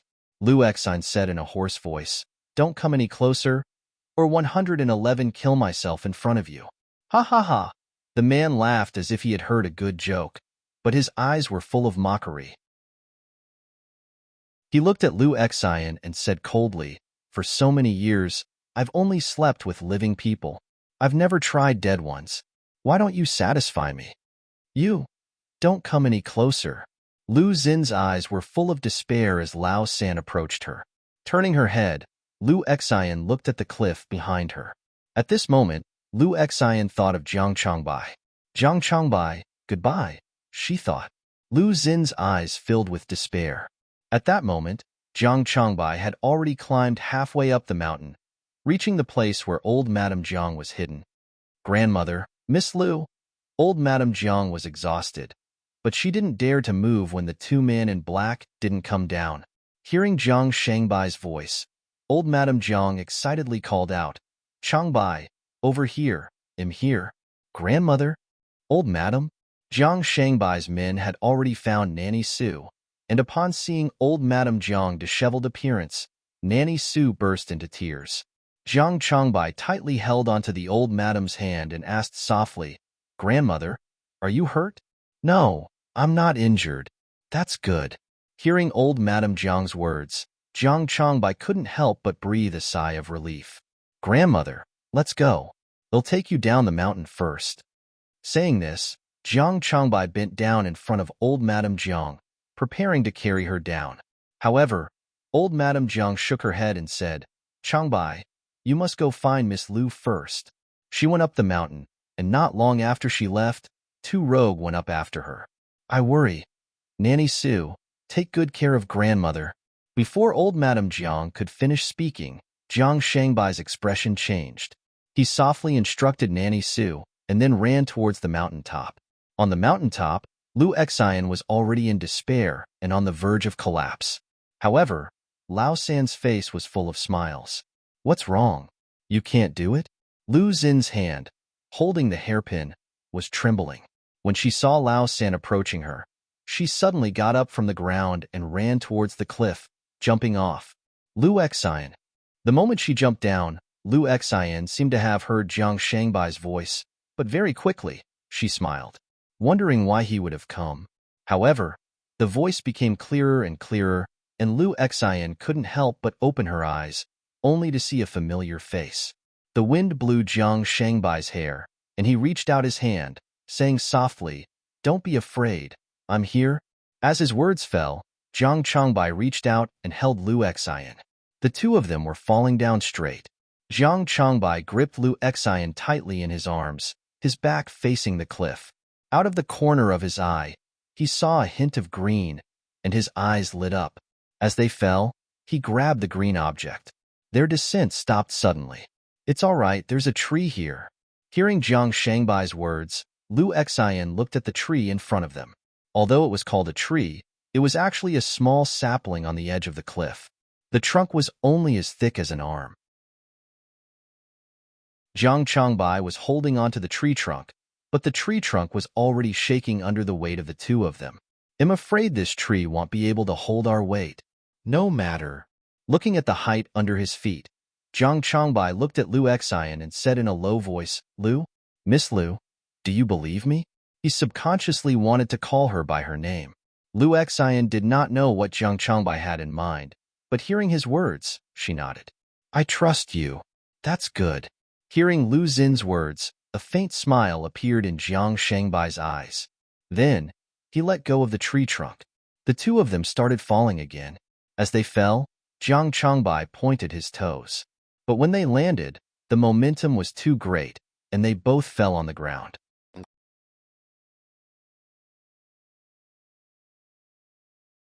Chapter 145. Jiang Changbai arrives. The bottom of the cliff was full of rocks.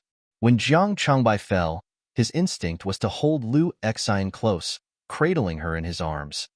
The two of them rolled for a long distance before they stopped. "Are you all right?" Both spoke simultaneously when they stopped. After a moment of silence, Jiang Changbai spoke first. "I'm fine. How are you?" "I'm also." Lu Xian began to respond, but a sudden, sharp pain in her calf made her cry out. Jiang Changbai, following her gaze, noticed the blood staining her foot. Following her line of sight, Jiang Changbai saw the blood on her feet. He hurriedly crouched down to examine her wound, but she held his hand, stopping him. A hint of blush spread across her face. She felt embarrassed at the thought of Jiang Changbai lifting her skirt to check the injury. Misunderstanding her hesitation as fear of pain, he gently reassured her, "Don't worry, it'll be gentle. One won't hurt you." "I'm not scared of the pain. It's not appropriate." Her voice was barely audible by the end of her sentence. However, Jiang Shangbai's hearing was excellent, so he still heard it. As if he had thought of something, he stood up and then looked at Lu Xian, saying, "During special times, we need to make special exceptions. Most of the female members of my mother's Flying Feather Army are women. When they get injured on the battlefield, they also need timely treatment. If everyone is concerned about propriety, it would delay the treatment of many people." But when Lu Xian heard Jiang Shangbai's words, her eyes showed a hint of conflict and hesitation. "Let's leave this place first.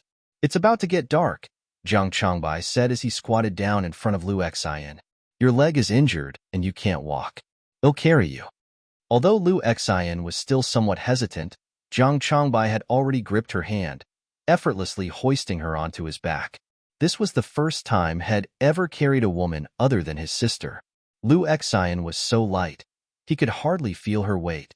Even in the wilderness, she found comfort in Jiang Shangbai's presence. "Jiang Mansion, Chrysanthemum Hall.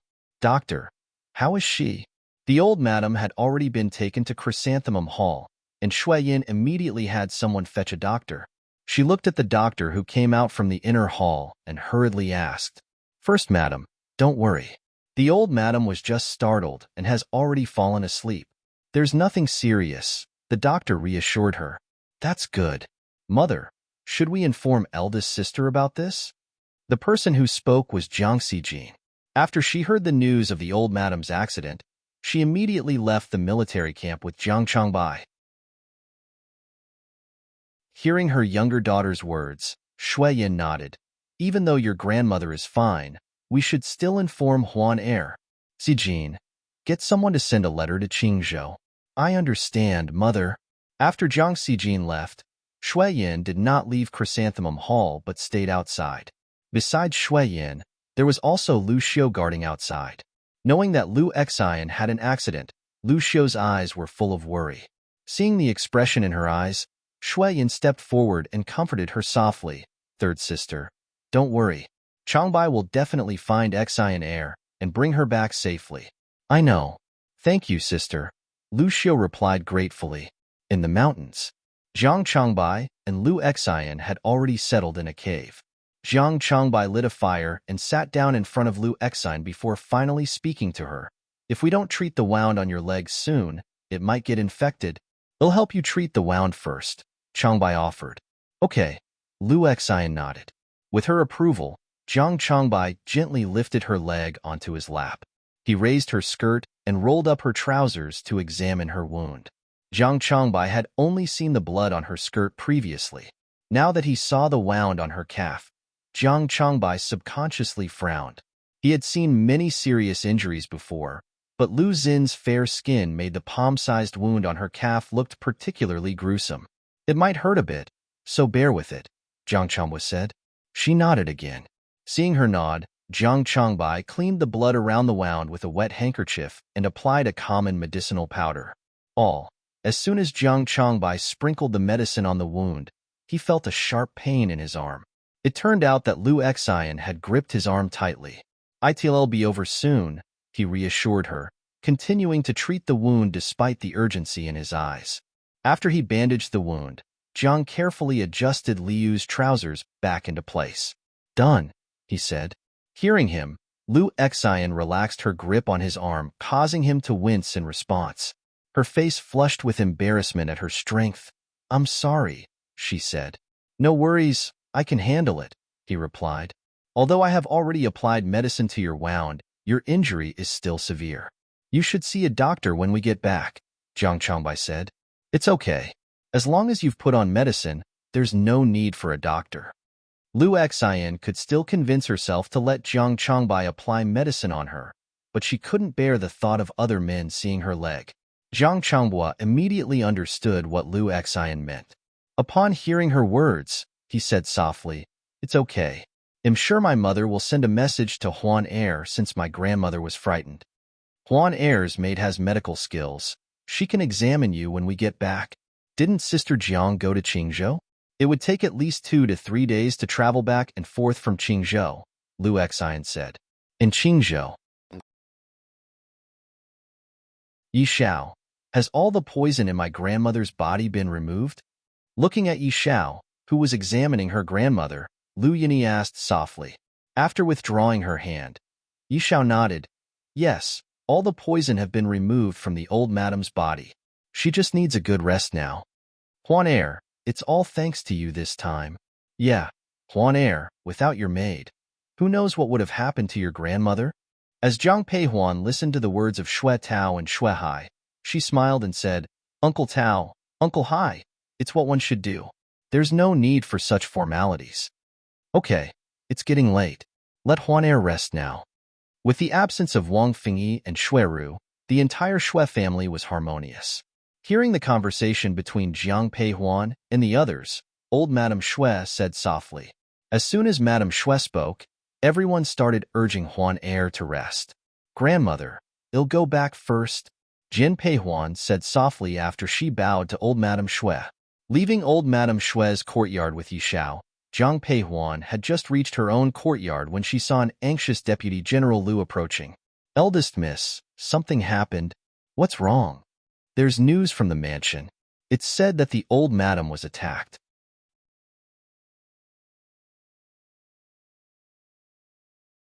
Chapter 146. Returning to the capital, what did you say? Upon hearing Deputy General Liu's words, Zhang Peihuan's face fell instantly. Deputy General Liu didn't say anything. Instead, he handed the note in his hand to Zhang Peihuan. The note was written by Jiang Xijin and sent by pigeon. Knowing that the old madam was fine, Zhang Peihuan heaved a sigh of relief, but she was still a little worried. Seeing the change in Zhang Peihuan's eyes, Deputy General Liu spoke softly. Miss Jiang, should we return to the mansion? I believe Madame Xue would understand your reasons and not blame you. Upon hearing Deputy General Liu's words, Zhang Peihuan lapsed into a pensive silence. After a moment, she replied in a gentle whisper, It's rather late today. One wouldn't want to disturb my grandmother. Well, bid her farewell tomorrow morning. Ye shall. Prepare a list of all the medicinal herbs required for my grandmother's recuperation. They'll hand it to my second aunt tomorrow. Understood, eldest Mississippi. As her mind was preoccupied, Zhang Pei Huan had a restless night. By the break of dawn, she quickly freshened up and, with Yi Xiao in tow, made her way to old Madame Shue's courtyard. Since the elderly typically required less sleep, old Madame Shui was already up by the time Zhang Pei Huan arrived. Seeing Zhang Pei Huan arrive so early brought a warm smile to old Madame Shue's face. Huan heir, why have you come so early? Haven't Yi Xiao assured that my body is perfectly fine? Grandmother, 1 a.m. here to bid you farewell. Farewell? You're heading back to Jingdo? One thought you were planning to stay with me for a while longer. Hearing Jiang Paihuan's words, Madame Shue's eyes began to well up with tears. Seeing old Madame Shui like this, Zhang Peihuan felt a pang in her heart. Gently taking her grandmother's hand, she murmured, Grandmother, my other grandmother was attacked in Jingdo. Attacked? Was your grandmother injured? Upon hearing about the assault on old Madame Jiang, old Madame Shue's eyes filled with concern. Seeing her worry, Zhang Peihuan quickly reassured her, Please don't worry, grandmother. My other grandmother is not severely injured. She was merely startled. Well, that's a relief. Since your grandmother was attacked, you should go back. Who's going back? Old Madame Shui had barely finished her sentence when Shui Qi's voice echoed from the entrance. Upon seeing him, a spark of hope ignited in old Madame Shue's eyes. Huan heir, am not at ease with you returning to Jingdo alone. How about this? Let Shui Qi escort you back. Huan heir, you're returning to Jingdo? Why not stay longer in Qingzhou? After learning of the situation from old Madame Shui, Shui Qi struck his chest, saying, In that case, 111 escort Huan heir back to Jingdo. One haven't seen my aunt for a while. Grandmother, how about asking Mother to prepare some items from Qingzhou? I can bring them to my aunt. She hasn't been back to Qingzhou for many years. She probably misses it a lot. Yes, indeed. Have people prepare more items for Yin heir as well, including things for the old madam of the Jiang family and the other two madam. Shortly after, everyone from the Shui family arrived. Zhang Peihuan took the medical prescription from Yi Xiao's hand and directly passed it to Su Yunyang, then quietly said, Second aunt, this prescription contains the medicines my grandmother needs for recuperation. They'll have to trouble you in this time. You child, since when have you become so formal with me? Huan heir, you need not worry about your grandmother. We will take good care of her. As for you, I don't know when I'll be able to see you again in Jingdo. Shui Tao, a strapping man, unexpectedly had red-rimmed eyes at this moment. All right, when Huan heir's grand wedding comes around, we'll be heading to the Jingdo anyway. That's right. Huan heir will be getting married in 2 months. Upon mentioning this, the spirits of everyone from the Shui family lifted again. By the time Zhang Peihuan left the Shui family, it was already afternoon. Aside from the 4 of them, there were also 3 large carriages filled with items the Shui family had prepared for Shui Yin and the others in the Zhang family. Although Zhang Peihuan was eager to return to the Jingdo, she didn't decline these items, as they were a testament to old Madame Shui's maternal love.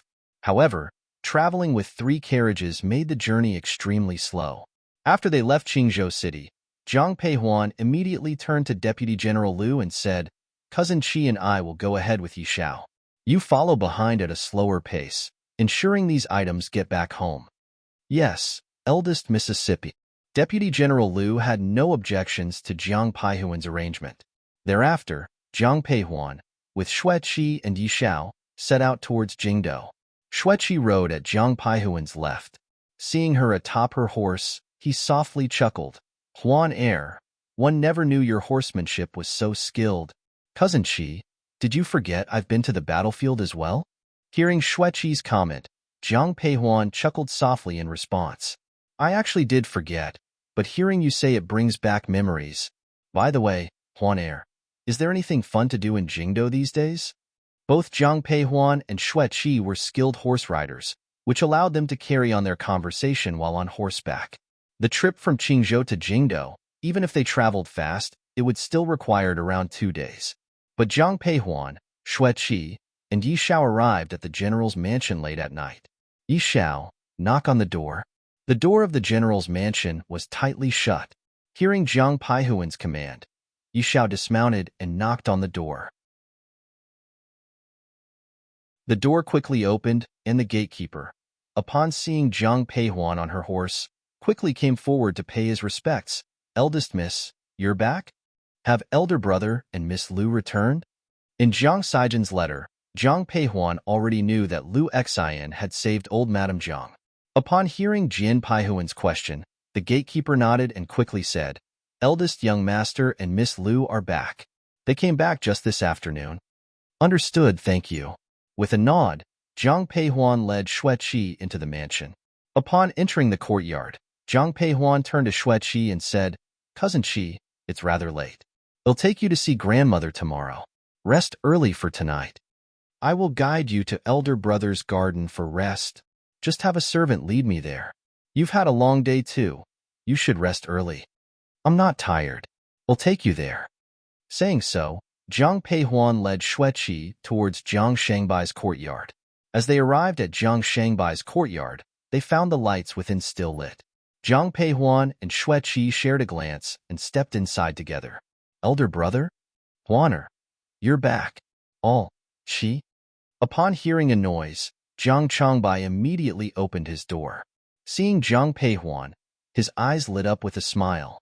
But when he noticed Xue Qi standing next to her, his eyes shone with pure excitement. Changbai, it's been too long, said Xue Qi. Xue Qi stepped forward, delivering a playful punch to Jiang Changbai, and two of them hugged each other. Watching this warm reunion, Jiang Peihuan also displayed a hint of a smile.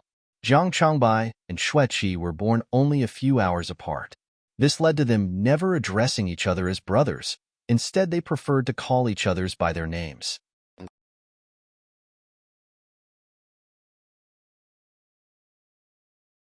Chapter 147.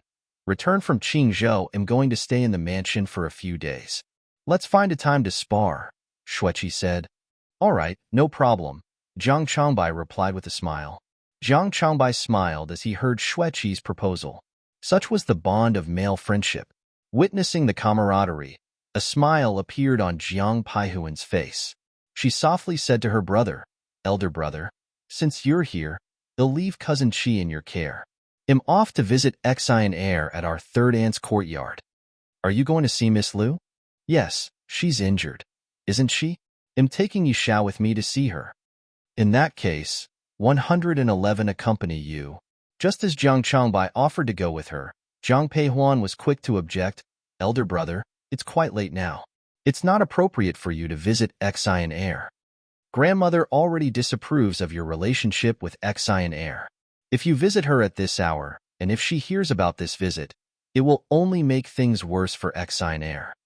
Hearing this, Jiang Changbai frowned, but he knew that what Jian Peihuan said was correct. He did not say anything, but nodded. All right, then I'll bring Qi inside.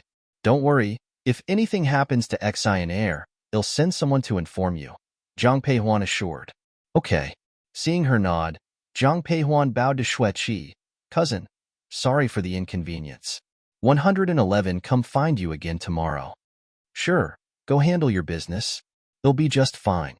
Hearing this, Xue Qi waved his hand dismissively and followed Jiang Changbai into the courtyard.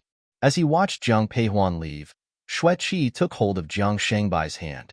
Changbai, it seems like you have a special place in your heart for Xian Heir. Is she the one you fancy? Xue Qi was just being inquisitive, but Jiang Changbai, surprisingly, nodded in agreement. Indeed, she's the one I have feelings for. Which family is she from, and what is her personality like? Seeing Jiang Changbai nod, the curiosity sparked in Xue Qi's eyes.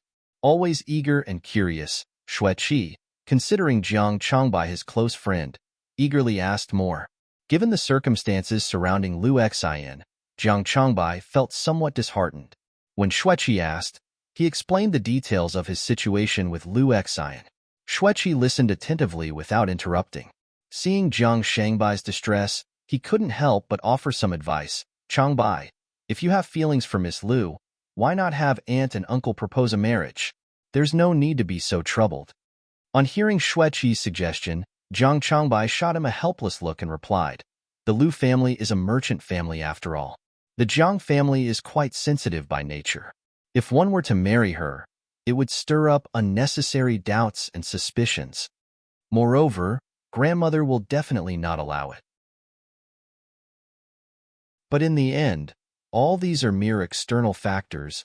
Seeing Zhang Shangbai's puzzled expression, Xue Qi continued, "Even if you don't marry Miss Lu, the Zhang family will still be walking on eggshells. As for old Madame Jiang, this is a matter of your marriage. If you insist, I think old Madame Jiang will eventually agree." Xue Qi grew up in Qingzhou, where the local people had a strong and fierce nature. Therefore, the things that Zhang Changbo was concerned about didn't seem like a big deal to him. Hearing Xue Qi's words, Zhang Changbai fell silent. Xue Qi didn't pay attention to the fact that Zhang Changbo didn't respond and went straight into the room, saying, "Tonight, I will sleep in your room." Zhang Peihuan did not know about the conversation between Xue Qi and Zhang Changbai. At this moment, she had already brought Yi Xiao into Elegant Garden. Lu Xiao was also in Lu Xin's room. When she saw the injury on her leg, Lu Xiao's eyes were filled with worry. Such a severe injury. What if it leaves a scar? Lu Exine, sitting on the bed, replied nonchalantly, "Aunt, don't worry, even if it leaves a scar, it's not a big deal. Don't talk nonsense. You're a girl. How can there be scars on your body?" Third aunt, "Don't worry. I won't let Exine Air have any scars."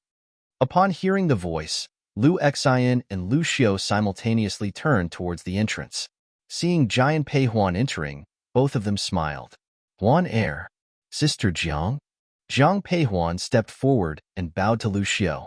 Then, she looked at Lu Exine and said softly, "Exine Air, thank you so much. Sister Jiang, you're making a big deal out of it. I didn't do much." Hearing this, Zhang Peihuan did not say anything else. Instead, she looked at Yi Xiao and said, "Examine the injury on Miss Liu's leg." Yi Xiao walked forward and sat down by the bed to unwrap the bandage on Lu Xin's leg. Upon seeing the wound, Zhang Peihuan's eyes flashed with a bit of surprise. Time had done little to soothe the injury. The once fresh wound was now an alarming white. Under the lamplight, it was a harrowing sight. Is it really this severe? Lu Xiao wasn't around when Lu Exine was treating her wound, so when he saw the wound on her leg, Lu Xiao's eyes were filled with concern and worry. Yi Xiao carefully checked Lu Xin's wound and reapplying medication before expertly rebandaging it. After Yi Xiao finished bandaging, Lu Xiao quickly said, "Yi Xiao, tell me, will the injury leave a scar on Exine Air leg?" "Miss Liu's wound is quite deep. Once it heals, it's likely to leave a scar," Yi Xiao explained. "A scar?" Lu Xiao's expression changed instantly. Lu Exine, in spite of her attempts to reassure Lu Xiao, was understandably upset. The prospect of a scar on her leg brought a touch of sorrow to her eyes. Seeing that they were all upset, Zhang Peihuan looked at Yi Xiao and asked, "Can the scar be removed with Shuheng glue?" "It could, but only Miracle Dr. Ivy can make it. However, he has always been missing." "It's fine. One have a way."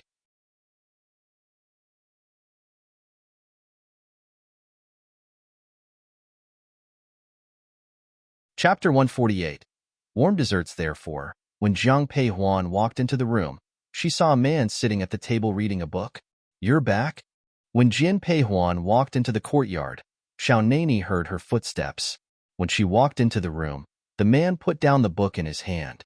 "When did you arrive?" Zhang Peihuan walked towards the man and spoke softly. "An hour ago." As he spoke, the man took out an oiled paper bag from in front of him and placed it on the table. Xiao Nani said softly, "One guessed that you probably didn't eat anything properly on your way here, so I brought some desserts for you. Try it." The man carefully opened the oiled paper bag. Zhang Peihuan saw the snow-white dessert inside. It was osmanthus cake. Zhang Peihuan wasn't hungry at first, but when she saw the desserts on the table, she suddenly felt a little hungry. She sat down next to the man and picked up a piece of dessert and took a bite. It wasn't very sweet, but it had a light fragrance that Zhang Peihuan liked. The dessert was still warm, and Zhang Peihuan felt a warm current flow through her heart when she thought that Xiao Nani had kept the dim sum warm against his chest. She selected another piece of dessert, offering it to the man. "This dessert is rather good. Would you like to?" Before she could finish her sentence, Xiaonani opened his mouth and ate the cake from her hand. His lips brushed against her fingertips, and Jiang Peihuan felt as if she had been electrocuted. She quickly withdrew her hand. Seeing her reaction, Xiaonani smiled and said softly, "The dessert is indeed delicious." Jiang Peihuan felt that the man's words seemed to have a hidden meaning, but she wasn't sure. After eating a few pieces of the dessert, Jiang Peihuan no longer felt hungry. Just as she was about to speak, she couldn't help but yawn. Xiaonani looked up and saw the fatigue in her eyes. He said, "It's getting late, Huan. You should rest early. They'll leave first." Xiaonani had originally planned to chat with Jiang Peihuan, but when he saw the fatigue in her eyes, he didn't say anything. Jiang Peihuan was indeed tired from the journey from Qingzhou. She nodded when she heard Xiaonani's words. A moment later, Xiaonani left Jiang Peihuan's room. Han Feng was still on the tree outside the courtyard. When he heard the sound, he jumped down. He landed next to Xiaonani and couldn't help but ask, "Master, why did you come out so early today? Did eldest miss chase you out?" When Xiaonani heard Han Feng's words, he gave him a cold glance and then said coldly, "What? Are you saying that Huan is difficult to deal with?" Seeing Xiaonani's threatening expression, Han Feng quickly shook his head. "How can that be? Eldest miss is the gentlest woman I've ever met." "Humph." Xiaonani snorted and turned around to leave the plum garden. Seeing this, Han Feng hurriedly followed, but he did not dare to say anything else. Instead, he silently shut his mouth. Although old Madame Xue took great care of Jiang Peihuan in the Xue mansion, she still couldn't adapt to the new environment, so she didn't sleep well during her stay there. When she returned to her familiar place, Jiang Peihuan slept soundly. Yue knew that Jiang Peihuan was tired, so she didn't let the little maids in the courtyard disturb her. When Jiang Peihuan woke up, it was already late morning. When she opened her eyes, Jiang Peihuan was still a little dazed. "Eldest miss, are you awake?" Yue was guarding the door. When she heard the commotion inside, she spoke in a low voice. Hearing Jin Peihuan's voice from inside, Yue pushed the door open and walked in. Yue placed the toiletries in her hand on the shelf before walking towards Jiang Peihuan. Jiang Peihuan had already sat upright when she awoke and noticed Yue. She asked softly, "What time is it now? Why didn't you wake me?" "Eldest miss, you had a tiring day yesterday. One thought it best to let you rest well through the night," responded Yue. As they spoke, Yue had neatly arranged Jiang Peihuan's clothes by her side. With Yue's assistance, Jin Peihuan changed into a set of elegant green attire. Yue moistened the handkerchief and wrung it out before offering it to Jiang Peihuan. Accepting the handkerchief from Yue, Jiang Peihuan gently patted her face with it before handing it back. "Eldest miss, do you want to have breakfast?" Yue asked.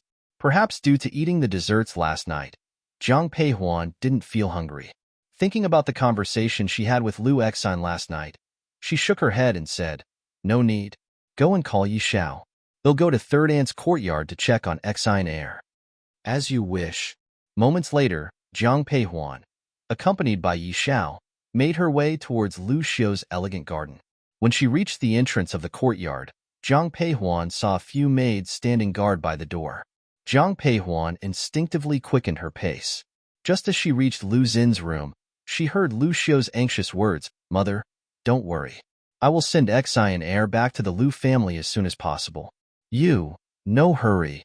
Before Lu Xiao could finish, old Madame Jiang interrupted her softly. Lu Xiao was stunned when he heard the old madam's words. Not only Lu Xiao was surprised, but Jiang Peihuan also showed a hint of surprise. However, when she thought about the reason why Lu Exine got injured this time, Jiang Peihuan felt relieved. Jin Peihuan understood her grandmother.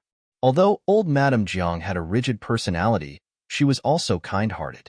Regardless of the circumstances, Lu Exine had saved her life, so old Madame Jiang wouldn't kick Lu Exine out. As expected. Seeing Lu Xiao's confused expression, old Madame Jiang said softly, "No matter what, Miss Lu was injured while trying to save my life. How can I kick her out at this time? Grandmother, you are truly kind-hearted." Upon hearing the voice, Old Madame Shui quickly turned around and saw Jiang Peihuan striding in. The old madam's eyes were full of smiles, and she quickly held Jiang Peihuan's hand. "My dear, when did you come back?" "I came back last night, but it was already late. I didn't wish to disturb you, grandmother." When I heard that grandmother was attacked in Qingzhou, one immediately rushed back. "You must have suffered greatly during this ordeal, grandmother." Noticing the concern in Jiang Peihuan's eyes, old Madame Jiang felt a surge of warmth within her. She gently patted Jiang Peihuan's hand, her voice soft. "I am fine. This time, we owe a great deal to Miss Lu. If not for her, I fear my life would have been in the hands of the King of Hell." "Grandmother, don't speak such nonsense. You are blessed and destined to live a long life." Well, well, well. If Huan Er believes that I will live a century, then I shall strive to do so. Yi Xiao, please help Exine Er change her bandages." "Understood." After speaking with old Madame Jiang, Jiang Peihuan asked Yi Xiao to help Lu Xian change her bandages. "Will this wound leave a scar?" Lu Xiao had already seen the wound on Lu Xin's leg yesterday, so she was mentally prepared today. However, it was the first time for old Madame Jiang to see it. Follow current novels on Top Novel Fool. Com.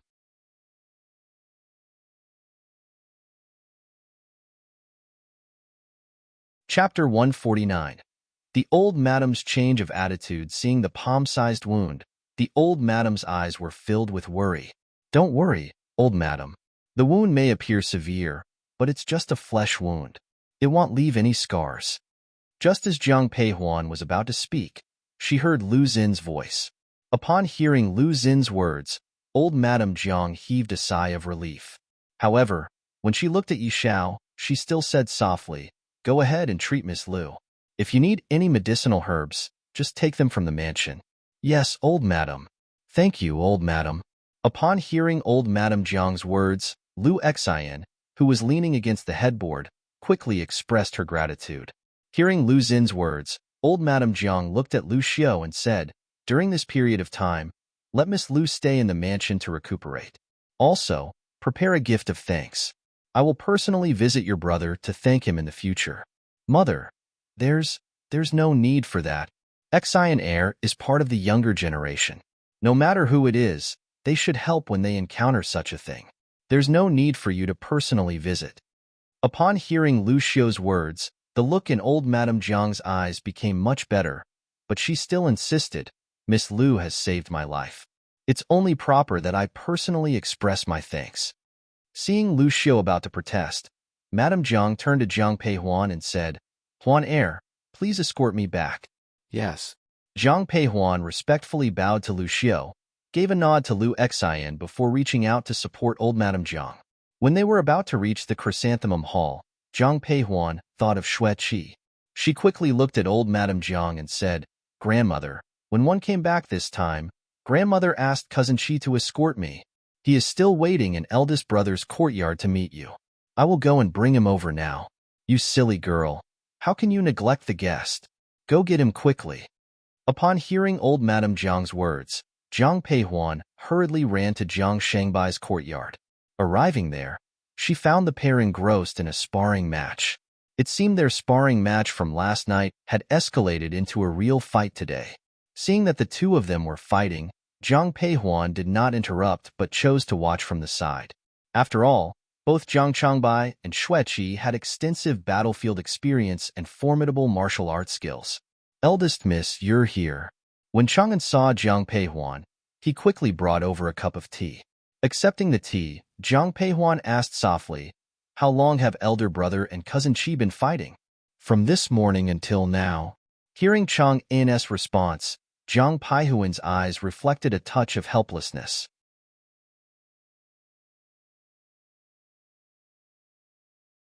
When they walked out of the courtyard, Jiang Peihuan suddenly looked at Jiang Changbai and said, "Elder brother, one fear the recent attack on grandmothers was no mere coincidence. We must thoroughly investigate the matter." There were many people from the Jingdo who went to Lingyun Temple to offer incense, and most of them were high officials and nobles, so that road was very peaceful. The sudden emergence of bandits, Jiang Peihuan deduced, hinted at an underlying conspiracy. Hearing Jian Peihuan's words, Jiang Changbai nodded in response. Father and mother have already handed this matter over to me. I have also started the investigation. I believe that there will be news soon. As soon as Jiang Changbai finished speaking, he saw Yi Xiao walking over. Eldest Miss, Han Feng is here. Given Han Feng's constant companionship with Xiao Nani, Jiang Peihuan expressed a measure of surprise upon hearing his arrival. Jiang Shangbai's eyes were filled with surprise. What could have brought him here? Could it be that King Cheng sent him here? By then, Han Feng had reached Jiang Peihuan. Miss Jiang, the master has entrusted me to deliver this letter to you. Han Feng stepped forward, extending a courteous bow to Jiang Peihuan. He then retrieved a letter from within his sleeve, presenting it to her with both hands. Looking at the letter in Han Feng's hand, Jiang Peihuan reached out and took it. Looking at him, Jiang Peihuan asked softly, "Does your master have anything else to say?" "Master has requested that you peruse the letter first." In response, Jiang Peihuan promptly opened the letter. Despite its brevity, the content caused her complexion to shift abruptly. "Huan Air, what's wrong?" Jin Peihuan didn't say anything, but handed the letter to Jiang Changbai. Then, Jin Peihuan looked at Han Feng. Meeting her gaze, Han Feng continued, "Master said that the great general has already handed over his military power, so it's not appropriate to use the soldiers in the army. If the eldest miss wanted to go and exterminate the bandits, Master would prepare soldiers for the eldest Mississippi. Follow current novels on Top Novel Fool.com.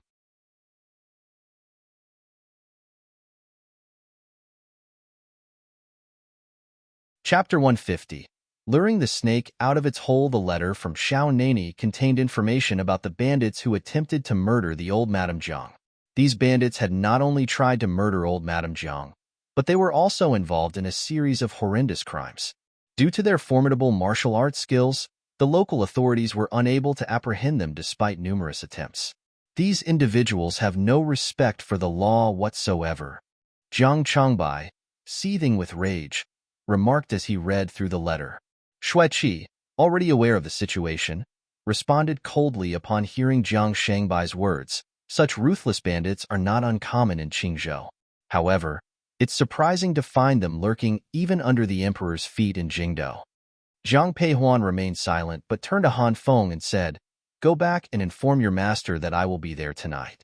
Please ask him to prepare the men for me." "Eldest miss, to be honest, Master has already prepared the men for you." Hearing this, Jin Peihuan's eyes revealed some surprise. An hour later, Jiang Peihuan saw Lin Xingchen and the others in the suburbs outside the city. Seeing Jiang Peihuan, Lin Xingchen led his men to dismount and bowed to her. "Greetings, eldest Mississippi." "Lin Xingchen, are you the one sent by Xiao Nani?" Yes. Jiang Peihuan had initially assumed that Xiao Nani would provide her with military support. However, she did not expect him to send Lin Xingchen directly. "Lin Xingchen?" Hearing this name, a flicker of confusion crossed Jiang Shangbai's eyes before he questioned Lin Xingchen. "Are you a member of the Lin family?" "Yes, indeed. I belong to the main branch of the Lin family." "So, you are Lin Shuai's legitimate son, the young marshal of the Lin family?" Shui made this statement. Hearing him, a flicker of surprise crossed Lin Xingchen's face, followed by a smile. "I didn't expect anyone in this world would still remember my father." There was a tinge of sadness in Lin Xingchen's smile. Recalling Lin Xingchen's accomplishments from his past life, Jiang Peihuan murmured, "With your efforts, it isn't an impossible task to resurrect your father's name." Jiang Peihuan's words visibly shocked Lin Xingchen. However, he quickly regained his composure. Addressing Jiang Peihuan, Lin Xingchen said, "Eldest miss, since you intend to eradicate the bandits tonight, we should set off immediately. It's essential to familiarize ourselves with the enemy's terrain in advance." "Very well." Upon Jiang Peihuan's agreement, Lin Xingchen and his men mounted their horses. Witnessing this, Jiang Changbai asked his sister, "Huan Air, should we inform our parents about this?" "Let's talk about it later." Jiang Changbai wanted to say something else, but Shui interjected. "Changbai, if aunt and uncle knew about this, they might stop us from going. I don't want to miss such a golden opportunity." Saying this, Shui spurred his horse forward. Seeing this, Jiang Changbai held his tongue and followed the crowd. Soon, Jiang Peihuan and the others arrived before a mountain. As they looked up from the foot of the mountain, they could spot some dwellings at its summit. This observation alone convinced Jiang Peihuan that they weren't dealing with ordinary bandits. While most bandits nested within the mountain, it was unusual for them to settle on its peak. First, it would cost a lot of financial and material resources, and there's a risk of getting trapped. However, there is an upside. The position is easily defensible and typically hard to attack. Jiang Peihuan, Jiang Changbai, Xue Qi, and Lin Xingqian all stared at the mountaintop, each engrossed in their thoughts. For a long time, no one spoke. Jiang Peihuan turned to the other three and asked, "Do any of you have a plan?" The best way is to attack with fire, but this would potentially cause a large-scale fire, which would harm the surrounding people, Lin Xingqian said. Jiang Peihuan remained silent before her gaze moved to Jiang Changbai and Xue Qi. Meeting Jiang Peihuan's gaze, Xue Qi spoke first. "If it were me, I would choose to infiltrate their camp and gather information, and then devise a longer-term plan. Elder brother, what about you?" "My thoughts are the same as Ah Qi's. We don't know the terrain or how many people there are, so it's not wise to attack rashly." Hearing their answers, Jin Peihuan nodded but did not say anything. Seeing this, Lin Xingqian immediately asked, "Eldest miss, do you have any good ideas?" "I'm afraid it's very difficult to take the initiative to gather information. These people have placed their base on the mountain peak, which means that they are very cautious. As for fire attacks, this method would not work here. I do have an idea, but I need your cooperation." "What is it?" "Lure the snake out of its hole and let them take the initiative to bring us up the mountain." "How is this possible?" "The conventional method definitely won't work. But what if we bribe them?" Facing the three people's puzzled expressions, Jiang Peihuan briefly explained her thoughts and then continued, "Cousin Qi and I pretended to be visiting relatives from other places. Elder brother, General Lin, go to them and tell them that we brought a lot of gold and silver. Money sways the heart. I believe they will willingly guide us in." The three of them had no objections to Jiang Peihuan's plans. When the sky had just turned dark, Lin Xingqian and Jiang Changbai took the initiative to go to the mountain peak. Halfway up the mountain, the two of them were intercepted. Jiang Changbai took out a bag of silver and successfully reached the top of the mountain. On the road not far from the foot of the mountain, Xue Qi and Jiang Peihuan on the road not far from the foot of the mountain, Xue Qi and Jiang Peihuan were sitting in the carriage playing chess. Jiang Peihuan had just placed her chess piece when she heard the sound of horse hooves. That was fast. Jiang Peihuan and Xue Qi looked at each other, and both of them saw the surprise in each other's eyes. Jiang Peihuan lifted the curtain and saw Xiaonani on Zhue Yun's back. When Jiang Peihuan saw Xiaonani, the man also saw her. Their eyes met and the man rode to the carriage. Then, he lifted the curtain and entered the carriage. "Why are you here?" Seeing Xiaonani at her side, Jiang Peihuan blurted out without thinking, "I was worried about you, so I came to take a look. King Cheng, you are underestimating me. I can protect Huan Air on my own." Xue Qi, who was sitting across from them, couldn't help but look at the man angrily when he heard what Xiaonani said. However, Xiaonani responded firmly, "My queen is better protected by me." Xue Qi fell silent. He regretted it. If he had known earlier, he would have gone up the mountain with them. "Master, they've arrived." At that moment, Han Feng's voice came from outside the carriage. Then, Jiang Peihuan heard the sound of horse hooves. "Those two brats didn't lie to us. There really is a juicy target." With the sound of horse hooves, a rough voice echoed in Jiang Peihuan's ears. Subsequently, the curtain of the carriage was abruptly lifted. Jiang Peihuan saw a group of masked men. In the dim light, the men outside couldn't discern the faces of the people in the carriage, but judging by the attire of Jiang Peihuan and Xiaonani, they were sure that they were wealthy. The man who had spoken earlier shouted, "Everyone, get down here. Follow current novels on Top Novel Fool.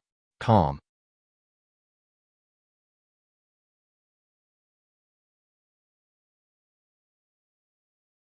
Chapter 151. Recognizing Lin Xingqian. Hearing these words, Jiang Peihuan distinctly felt the temperature around Xiaonani drop instantly. worried that the man might lose control and take action right away. Zhang Peihuan quickly grabbed his hand, then lowered her voice and said, "Xiao Nani, hold back." To the others, it seemed like Zhang Peihuan was scared. As she spoke, her breath washed over Xiao Nanya's ear, and he could even distinctly smell her faint fragrance. The three of them didn't say anything, but cooperatively dismounted from the carriage. As Zhang Peihuan had anticipated, the group led them up the mountain. However, the path they took was different from the one Zhang Peihuan had seen earlier. It was a much more concealed route. Zhang Peihuan quietly memorized the path and followed along. Xiao Nani walked in front of Zhang Peihuan, and Xueqi followed behind her. By the time they reached halfway up the mountain, the bandits couldn't ride their horses anymore and had to proceed on foot. Perhaps because Zhang Peihuan and her companions were cooperative, the group didn't give them a hard time. After walking for 2 hours, they were led to an empty field. As soon as they arrived, Zhang Peihuan saw Jiang Changbai and Lin Xingqian, who were tied to chairs. Both of them had clearly been beaten up, with wounds visible on their faces. Seeing Zhang Peihuan approach, their eyes filled with resentment. However, when they saw Xiao Nani, the resentment in their eyes turned into surprise. "What do you mean? One gave you money to kidnap them. Why did you?" Before Jiang Changbai could finish, he was punched. The man standing next to him, witnessing his pain, scoffed, "Do you think we're fools? These people are obviously rich.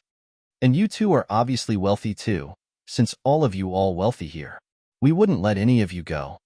Hearing this, Jiang Changbai was speechless, left without any rebuttal. Seeing this, Xueqi spoke up, "What do you want with us?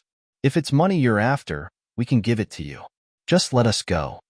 Of course we want money, but we want people too." As he spoke, a tall man suddenly walked towards Xiao Nani. When everyone witnessed this scene, they were all stunned, Zhang Peihuan included, whose eyes widened in surprise. "Boss, this young man is fair and delicate. Doesn't he meet your requirements?" The man referred to as boss was the one who approached Xiao Nani. He carefully scrutinized Xiao Nanya's appearance, finding it face somewhat familiar, but he couldn't recall it at the moment. From Xiao Nanya's face down, the leader of the bandits carefully sized up Xiao Nanya's figure. Eventually, a lewd smile appeared in his eyes. "Good. One like this one." As he spoke, he reached out intending to touch Xiao Nanya's face. Xiao Nanya's expression changed instantly, his eyes filled with fury. Xueqi quietly moved aside. "If you dare touch me, I swear I'll cut you into pieces." Xiao Nani dodged the man's hand and spoke with hostility in his eyes. Seeing Xiao Nanya's expression, the man shuddered involuntarily. However, when he looked up again, Xiao Nanya's expression had returned to normal. A man standing nearby saw this and became angry. "Hey, brat, do you think you're the king here? 111 teach you a lesson." As he said this, he moved to slap Xiao Nani, but his hand was caught by the boss. "This one's mine. Don't you dare lay a hand on him. What if you damage him?" Xueqi, Jiang Changbai, and Lin Xingqian all showed a trace of amusement upon witnessing this scene. Worried that Xiao Nani might see their smiles, they all lowered their heads, but their shoulders shook with suppressed laughter. Zhang Peihuan also suppressed a smile, but when she saw Xiao Nanya's livid face, she quickly composed herself. "All right, lock them in the woodshed for now. We'll sort out their belongings in the morning." Yes. Moments later, they were all taken to a woodshed. It was said to be a woodshed, but it was actually an abandoned house. When the door was pushed open, Zhang Peihuan was stunned. There were many people in the room, men, women, even children. But these people all shared a common feature, their eyes filled with fear and numbness. When they saw Zhang Peihuan and the others being brought in, those people only looked up and did not say a word. They only looked at them with sympathy. "Why are there so many people here?" Seeing these people, Xueqi couldn't help but speak up. Hearing his words, Jiang Changbai said in a low voice, "Obviously, these people must have been locked up here by them. That's not helpful. Are you all from the Jingdo?" Ignoring the conversation by her side, Zhang Peihuan asked a girl sitting across from them. Compared to the others, this girl's eyes still held some hope. Perhaps it was because Zhang Peihuan spoke gently, or maybe out of sympathy, Upon hearing Zhang Paihuan's words, the girl said softly, "I'm the young miss of the Lin family. I was kidnapped while I was out playing." "The Lin family? Who is your father?" As she spoke, Zhang Peihuan subconsciously glanced at Lin Xingchen. The little girl was quite young, looking about 10 years old. Fearing Zhang Paihuan's words, she whispered, "My father is Lin Ruping. I'm his youngest daughter. My name is Lin Minglan." Zhang Peihuan had no impression of the name Lin Ruping. She subconsciously looked at Xiao Nani. Meeting Zhang Paihuan's eyes, the man said softly, "The editor of the Hanlin Academy has no sense of existence in the Lin family." Hearing this, Zhang Peihuan understood. It seemed he Lin Ruhai younger brother from another mother. At this moment, Zhang Peihuan noticed Lin Minglan was staring in Lin Xingchen's direction. Just as she was about to speak, she heard the little girls shout, "Brother Xingchen, it's you." Upon hearing the little girl's voice, Zhang Peihuan and the others all turned to look at Lin Xingchen. But upon hearing the little girl's call, Lin Xingchen, with a cold face, said, "You're mistaken." "I'm not mistaken." The little girl suddenly stood up and walked in front of Lin Xingchen. She opened her collar, taking a small pendant from around her neck. It was just a small marble, not worth any money, but because it was always worn close to her body, the marble was very smooth. Holding the marble from her necklace up in front of Lin Xingchen, Lin Minglan said with excitement in her eyes, "Brother Xingchen, have you forgotten Lanlan? This is the marble you gave me before one been kidnapped. Look, I've been wearing it all along." Follow current novels on topnovelfool.com.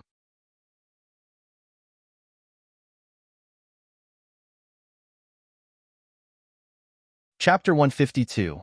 Lin Minglan of the Lin family. Upon seeing the marble on the little girl's neck, a hint of excitement flashed in Lin Xingchen's eyes.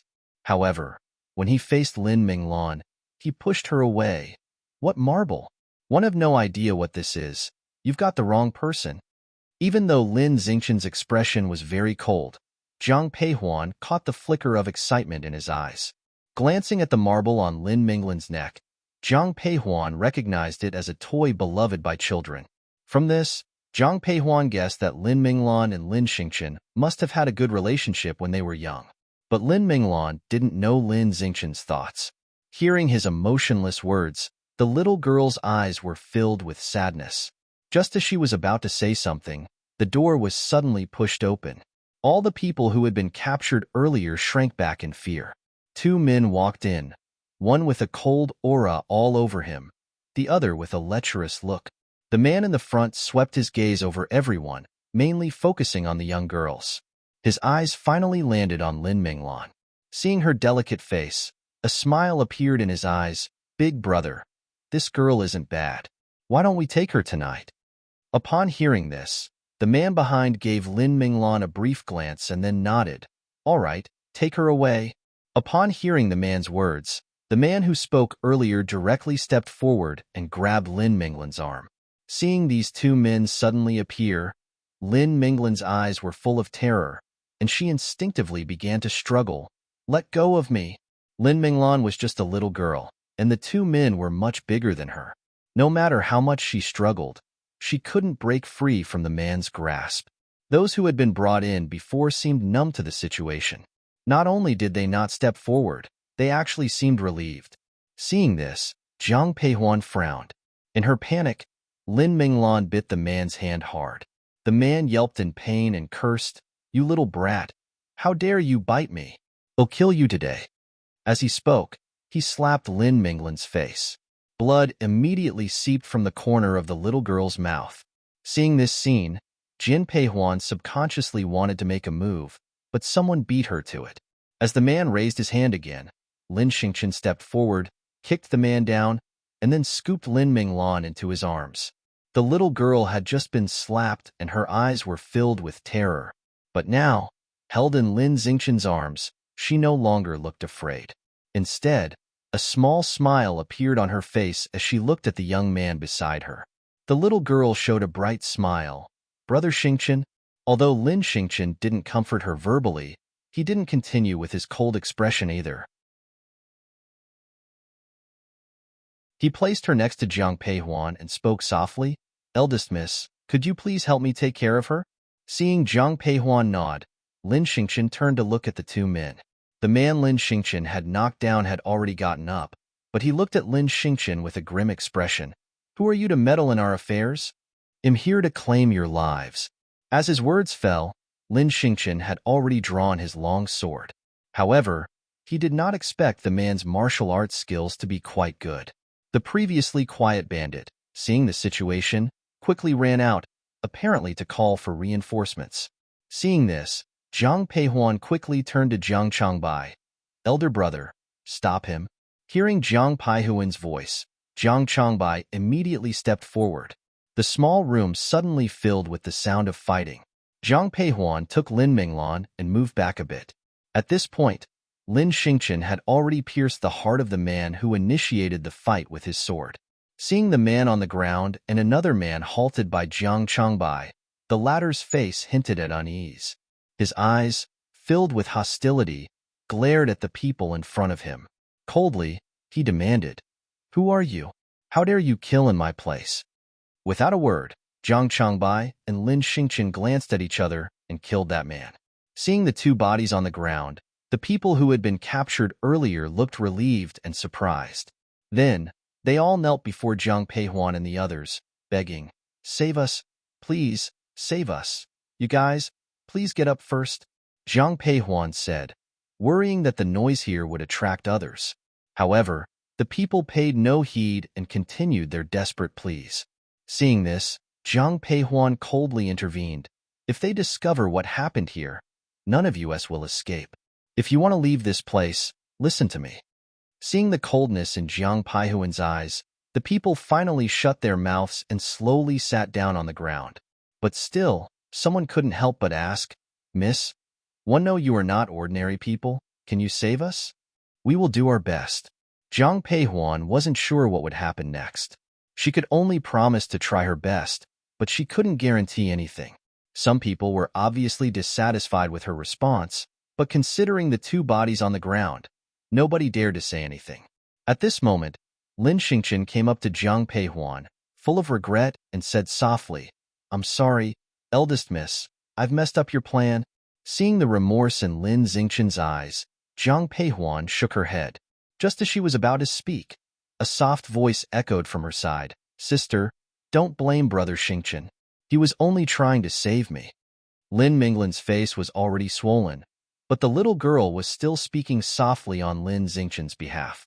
Zhang Peihuan didn't particularly like the people of the Lin family, but she had no ill will towards the little girl in front of her. She looked at Lin Xingqian and said softly, "It's all right. Saving people is more important."